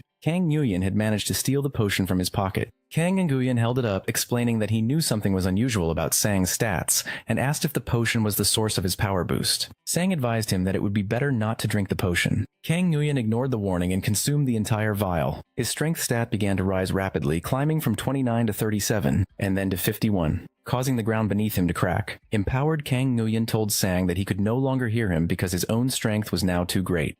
In response, Sang told him not to place blame on him for the consequences. Sang noted internally that his opponent's strength had more than doubled, a feat beyond even a top-tier potion. Kang Nguyen then demanded that Sang reveal the creator of the potion, promising in return to let him walk away with at least 2 arms. Sang observed his opponent having already sent clones 4 and 6 to the hospital. Now only he and clones 2 and 3 remained to confront the man named Kang Nguyen. The 2 made eye contact, and Kang Nguyen immediately charged forward. Sang moved to intercept him, but Kang Nguyen's powerful advance knocked down the clones. Sang attempted to slash with his sword. The Kang Nguyen struck him first, leaving him unsteady. Kang Nguyen then asked Sang if he understood his mistake, revealing that he had done more than just read Sang's statistics. He informed Sang that his family was also being targeted. The scene then briefly cut to Sang's parents at home, where an unknown person had just knocked on their door. Back in the fight, Kang Nguyen stabbed Sang repeatedly, inflicting numerous cuts. The force of the attacks was strong enough to drag Sang across the floor, as 2 more opponents appeared from behind. The clones moved to engage them. Sang, bleeding onto his blade, retaliate with a powerful swing that sliced Kang Nguyen's sword in half. Furious, Kang Nguyen activated a skill and punched Sang directly. The blow threw Sang backward, causing him to crash into a wall on the other side of the room. At the same time, another clone was struck in the stomach. Kang Nguyen dodged an attack from behind, countered with a strike to his attacker's jaw. While this occurred, Sang began to feel the effects of a potion he had consumed earlier. His friends, watching from a safe distance, commented on Sang's overconfidence. Sang told them to be quiet, asserting that he would win. He then asked Sang if he had a backup plan, but Sang only instructed everyone else to find cover. Kang Nguyen seemed annoyed by Sang's refusal to surrender and questioned why he continued to fight. Sang was biding his time, waiting for the potion to take full effect. Kang Nguyen pulled out his phone and told Sang he would order some photographs to clarify the situation. He spoke into the phone, asking his subordinates if they had arrived at the location, and instructing them to cut off their target's fingers and send him the pictures. Suddenly, Kang Nguyen lost control of his arm and dropped the phone. He collapsed to the ground as his body began to take on a melting slime-like appearance. Sang remarked that the potion was finally working. The substance was causing Kang Nguyen's muscles to dissolve, leaving him confused and weak. Sang reminded Kang Nguyen that he had warned him not to drink it. In a panic, Kang Nguyen scrambled for his phone, intending to call for reinforcements and have them bring Sang's parents as hostages. With his arm visibly deteriorating to skin and bone, Kang Nguyen threatened that Sang's parents would die if he did not receive an antidote. However, a voice from the active call on the phone interrupted him. The person on the other end reported that Kang Nguyen's men had attacked the wrong family and had run into the Canis Guild. A large bearded man from the guild had defeated all the intruders. It was this man who had knocked on the door of Sang's parents, while holding a man in one arm. Sang's father inquired about his son's condition. Sang confirmed that he was unharmed. The men outside still showed an intention to fight. But at that moment, a man named Kang Nguyen received a phone call. After looking at his phone, Kang Nguyen began to scream, as his body appeared to transform into a zombie-like state, without any action from Sang. Sang grabbed the transformed Kang Nguyen and advised him to conserve his energy just to breathe.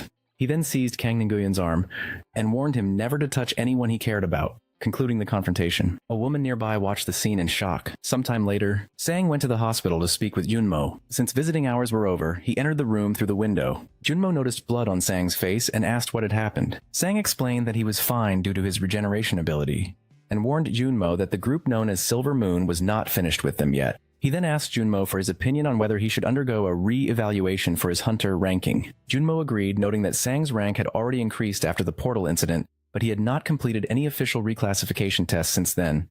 Sang explained that he previously had no interest in power itself, as his only goals were to become strong enough to protect his loved ones and to pay for his sister's hospital bills. Junmo asked what had changed his mind. Sang reasoned that if he held a higher classification like A rank, Silver Moon would not have dared to attack them or the JM agency office. This was why he now sought a higher rank. Junmo agreed it would be great for the agency's publicity, but cautioned that it would also attract significant attention and could lead to more frequent confrontations. Sang confirmed that his decision was final. The scene shifts to Sang arriving at a facility to retake his evaluation. An evaluator named Sang Woo, who possessed a cloning skill, asked Sang if he had come alone, remarking that the test was normally taken by a group. Junmo had previously explained that lower-ranked hunters are tested in groups because monsters are typically stronger than a hunter of the same rank. But Sang's abilities were an exception. Sang simply informed the evaluator that he had always operated alone. Sang Woo explained that to be re-ranked, Sang needed to kill a monster, one classification above his own, and submit proof to the association. Sang asked if it was possible to skip the DC and B rank tests at once. The evaluator denied the request, stating that a hunter can only register for the test immediately above their current rank. Sang then asked for his assigned monster. The evaluator told him to kill a fishman, warning that its skin was extremely tough and impervious to bullets. After receiving the assignment, Sang walked to a chair, sat down, and began looking at his phone. 2 hours later, Sang Woo saw that Sang had not left for the hunt, and wondered if he was serious about the test. At that moment, Sang stood up and walked back to the evaluator's desk. Sang Woo asked if he wanted to cancel the test. Sang replied that he had already hunted the monster. When the evaluator asked for clarification, Sang confirmed that he had killed the fishman and had already submitted the proof. Sang requested to be registered as a Class D hunter. The association employee was skeptical, pointing out that Sang had been sitting in front of him drinking coffee and that it was impossible for him to have completed the prerequisite hunt.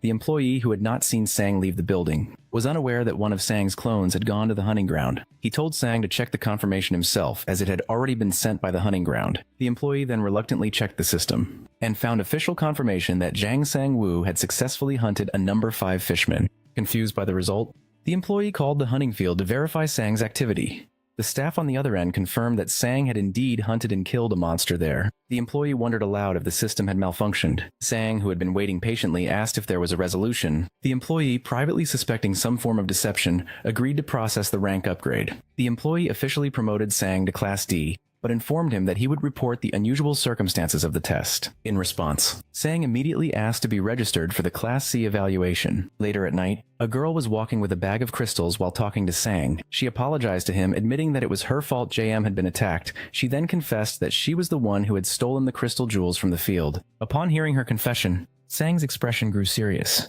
The girl became frightened, questioning why she had told him the truth after witnessing his previous actions. However, Sang reassured her, stating that the blame was not hers, but belonged to those who had tried to harm him and his family. He told her not to worry. He clarified that the matter of the stolen crystals was an issue between her and Silver Moon, and that he would not get involved. He also noted that she was unaware of what Silver Moon and Haesong had done to her.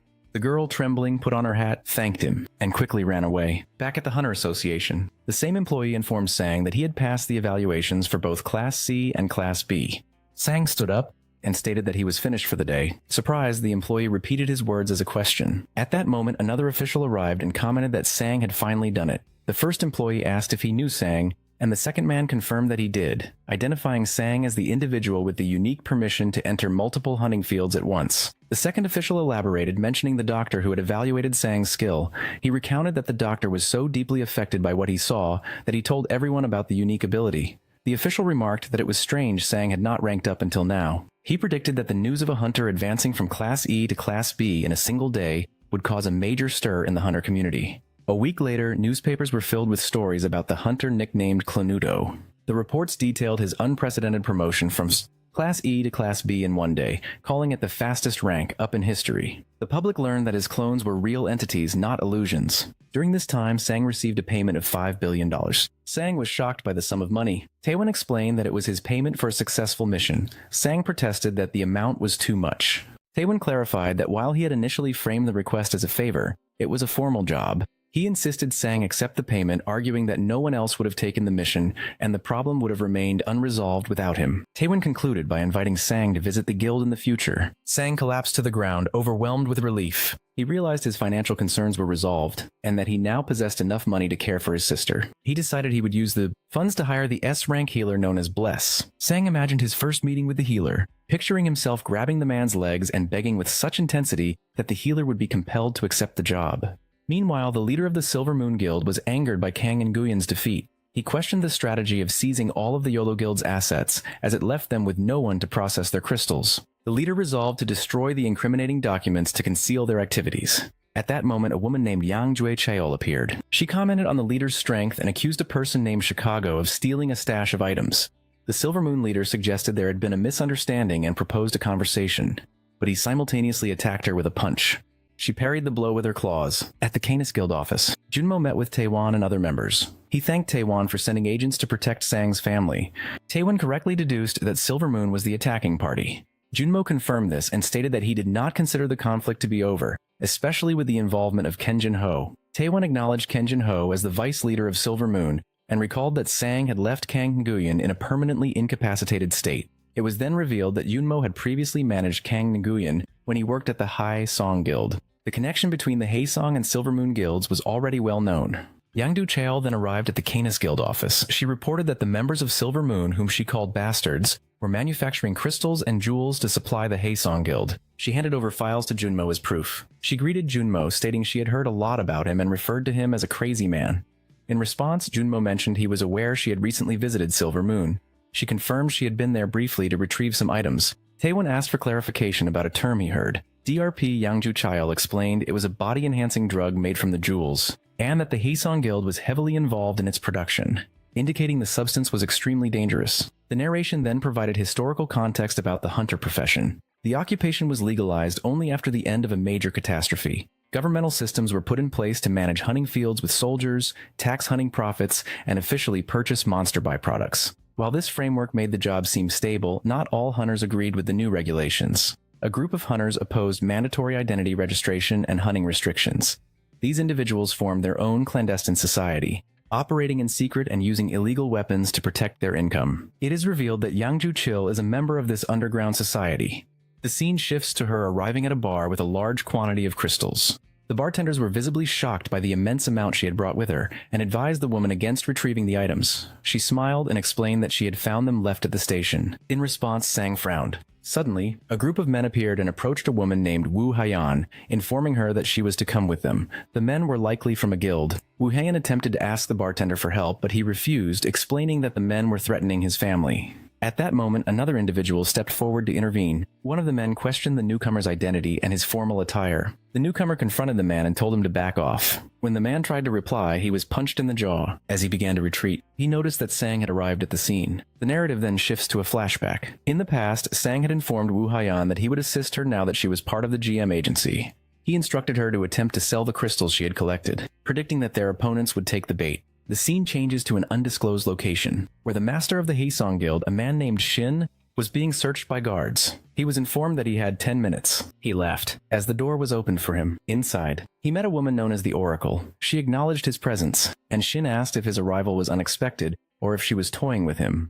She stated that she knew what he wanted and her answer had not changed. She advised him to give up and be satisfied with his current life. Shin became angry, reminding her that she had once prophesied that all powerful people would one day bow to him. The Oracle explained that his fate had been drastically altered because of another individual's influence. Shin demanded to know who had interfered with his destiny, but she claimed to have no knowledge of their identity. The scene returns to Sang, who was questioning one of the captured men. Sang held up a phone and demanded the password. Calling the man a fool, the captive refused to cooperate, stating that he would rather die. Sang assured the man he would not be killed, but instead be handed over to another group of menacing-looking individuals who were also present. The captive began to sweat nervously. Meanwhile, Shin Jin-wook, the leader of Haesong's Team 1, received a call. The caller reported that he had secured the crystals, and Shin Jin-wook instructed him to take them to Factory 3. He then asked why the caller's voice sounded strange, but the man on the phone claimed everything was fine and that his team was heading to the factory now. Shin Jin-wook concluded by reminding him to monitor the DEP production. Sang had been listening to the entire phone conversation. He remarked that everything was going perfectly and then demanded the captive reveal the factory's location.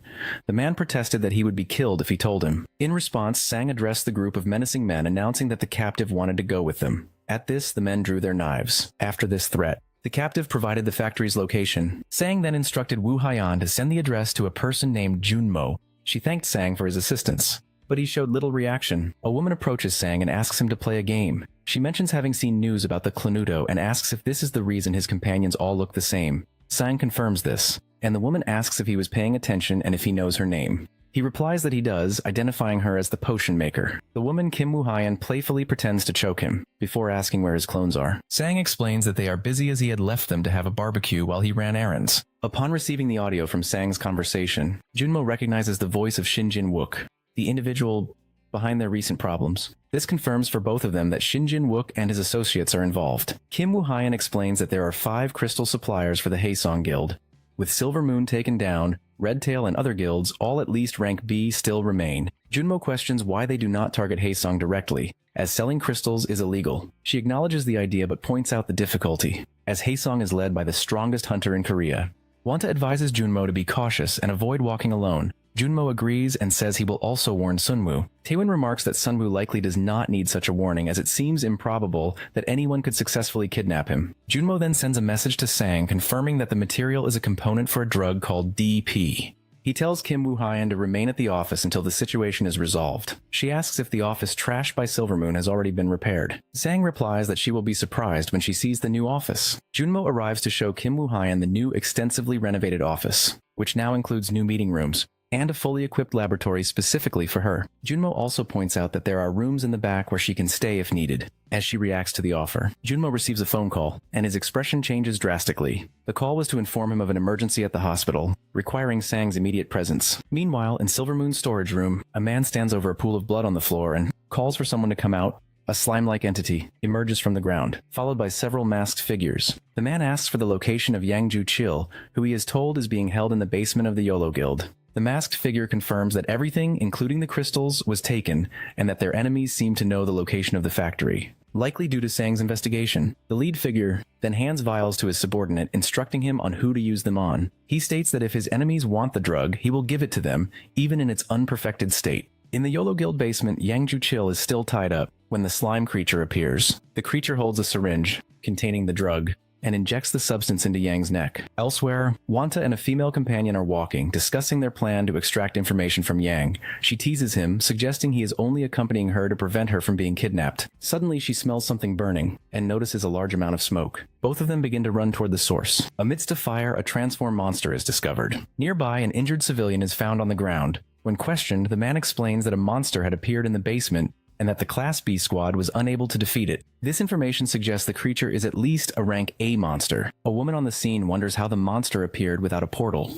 She then recognizes a distinct scar on its face and identifies the creature as Yangju Chil. In a separate location, Kongan is in a hospital bed in a weakened state. A masked individual appears and prepares to inject him with a substance. A woman carrying a digital panel confronts the intruder, telling him he will not be allowed to do as he pleases. The masked man vanishes, and reappears beside her, threatening to use the injection on her instead. Just then, Sang arrives and strikes the man with a shoulder tackle to the chest. Meanwhile, the battle against the monster, Yangju Chill, rages on, causing explosions and destroying buildings. The fighters are perplexed because they knew Yangju Chill is a strong rank B hunter, not a rank A monster. One of the women recalls a past conversation about a substance called DEP, which was used for body enhancement. Seeing the transformed Yangju Chill, she realizes the connection and deduces that their enemies are likely targeting the Silver Moon Guild. This means Kongan is also in danger at the hospital. It is revealed that Siana, the woman with the digital panel, had contacted Junmo, who in turn alerted Sang, enabling his timely intervention. During the fight, the monster roars. A female hunter summons a creature resembling a nine-tailed fox, which fires an energy projectile that pierces the monster's chest. The creature retaliates with a punch, but another fighter named Wanta severs its arm before it can land the blow. The monster attacks again, revealing a cybernetic arm, and uses a powerful move to knock both hunters back. They recognize the technique as one of Yangju Chill's signature attacks, confirming his identity. Suddenly, an older man wielding a flaming sword appears and strikes the monster. He is identified as Agen, the leader of the Soul Guild. He approaches the two fighters and demands that Wana explain the monster's origin. Back at the hospital, Sang tells the masked man that only doctors are permitted to use needles. He then attacks, but the man blocks the blow. The masked man asks Sang how he knew he was there. Sang's female companion attempts to attack with fire, but the intruder nullifies her power with a simple hand gesture. Sang then attacks from above with a powerful kick that sends the man flying and breaks his arm. Afterwards, Sang and his companion stand facing their opponent. A girl thanks Sang for his quick arrival. The masked man, observing Sang's power and the appearance of his clones, remarks that he now understands how Kanjin was defeated. The clones, larger in stature than before, glare at the masked man. He acknowledges that Sang is trying to provoke him into a fight, but states that he is not foolish enough to engage all of them. As he disappears, he promises to see Sang again, adding that a person named Vegas is moving towards Sang's sister, who is in the mana absorption intensive unit. The threat against his sister causes Sang to react angrily. Following this confrontation, the recent monster outbreak in the city is officially resolved by the leaders of three guilds, Seoul, Yolo, and Kanis. A man named Gun tried to inform the public that someone named Haesong was responsible, but his claims were dismissed. The official story became that a simple containment breach had occurred, absolving Haesong of any involvement. Another individual also attempted to reveal the truth, but their efforts were futile. Investigators later located the crystal's original position, but the site was deserted upon their arrival. The DP production facility was also found completely empty. For a time, humanoid monsters were reported appearing throughout the city, but they were consistently defeated. Eventually, the sightings stopped and the public forgot about the incidents, leaving the matter as an unsolved mystery. Sometime later, Sang speaks with Junmo, stating that they need a bodyguard. He explains that he has been considering this since the Silver Moon incident, deciding that safety must be prioritized over hunting efficiency. Junmo correctly assumes Sang plans to use his clones for this task. Sang confirms this is the only viable option as he lacks the funds to hire a hunter powerful enough for the job, needing to save money for his sister's treatment by an S-rank hunter. Sang details his plan for the clones. One will guard his parents at home, two will remain at the hospital with his sister, and a fourth will be stationed at Junmo's agency. 2 additional clones will be dedicated to continuous training and exercise. This leaves the original Sang free to act independently. When Junmo asks about the 7th and final clone, Sang reveals he has dispatched it to a familiar location, the Canis Guild's training grounds in Odin's Tower. Inside the tower, the clone uses a megaphone to announce its presence, luring out nearby monsters. Invisible creatures begin to charge at its position, followed by the appearance of a horde of monsters identified as Spawn V30. In response, the clone consumes a potion, which causes a large explosion. The scene shifts to the opening ceremony for the Korean branch of the Hunters Academy, led by its president Haksu. The Academy's stated mission is to support low-rank hunters by providing free skills training and methods to increase their item drop rates. It is open to all hunters regardless of rank or talent, offering them the chance to train with veterans. The Academy also promises that the student with the best performance at the end of the year will receive an elixir, though its properties are not specified. Meanwhile, at the Chiam Agency's private gym, Sang and his clones continue their training. Sang struggles with his training as the 250-kilogram dumbbells he uses are no longer sufficient to increase his strength. He is unable to find heavier weights for purchase, such as 1-ton dumbbells. While watching television, Sang sees a broadcast about the opening of a new academy branch. He dismisses it as insignificant until the announcers reveal the grand prize, a legendary elixir highly sought after by hunters around the world. Although he is unaware of the elixir's specific properties, Sang's interest is immediately captured. The broadcast shows the Hunters Academy, a grand institution designed to look like a European castle. Its motto promises that any student can learn new skills and overcome their weaknesses by trusting in the academy system. Feeling skeptical, Sang asks his acquaintance Yunmo if the elixir prize is real. Junmo confirms that it is, explaining that the academy is offering it to attract applicants from every country. Sang finds it strange that a mere academy branch would possess such a rare item. Junmo corrects him, stating that the institution is significant because it was founded by George Lucas, who was known as the only jumper. Sang remains puzzled as to why George Lucas, the owner of one of the world's largest corporations, would establish an academy and give away an elixir. Junmo agrees that the motive is unclear, but speculates it is an effort to reduce the power gap between low-rank and high-rank hunters.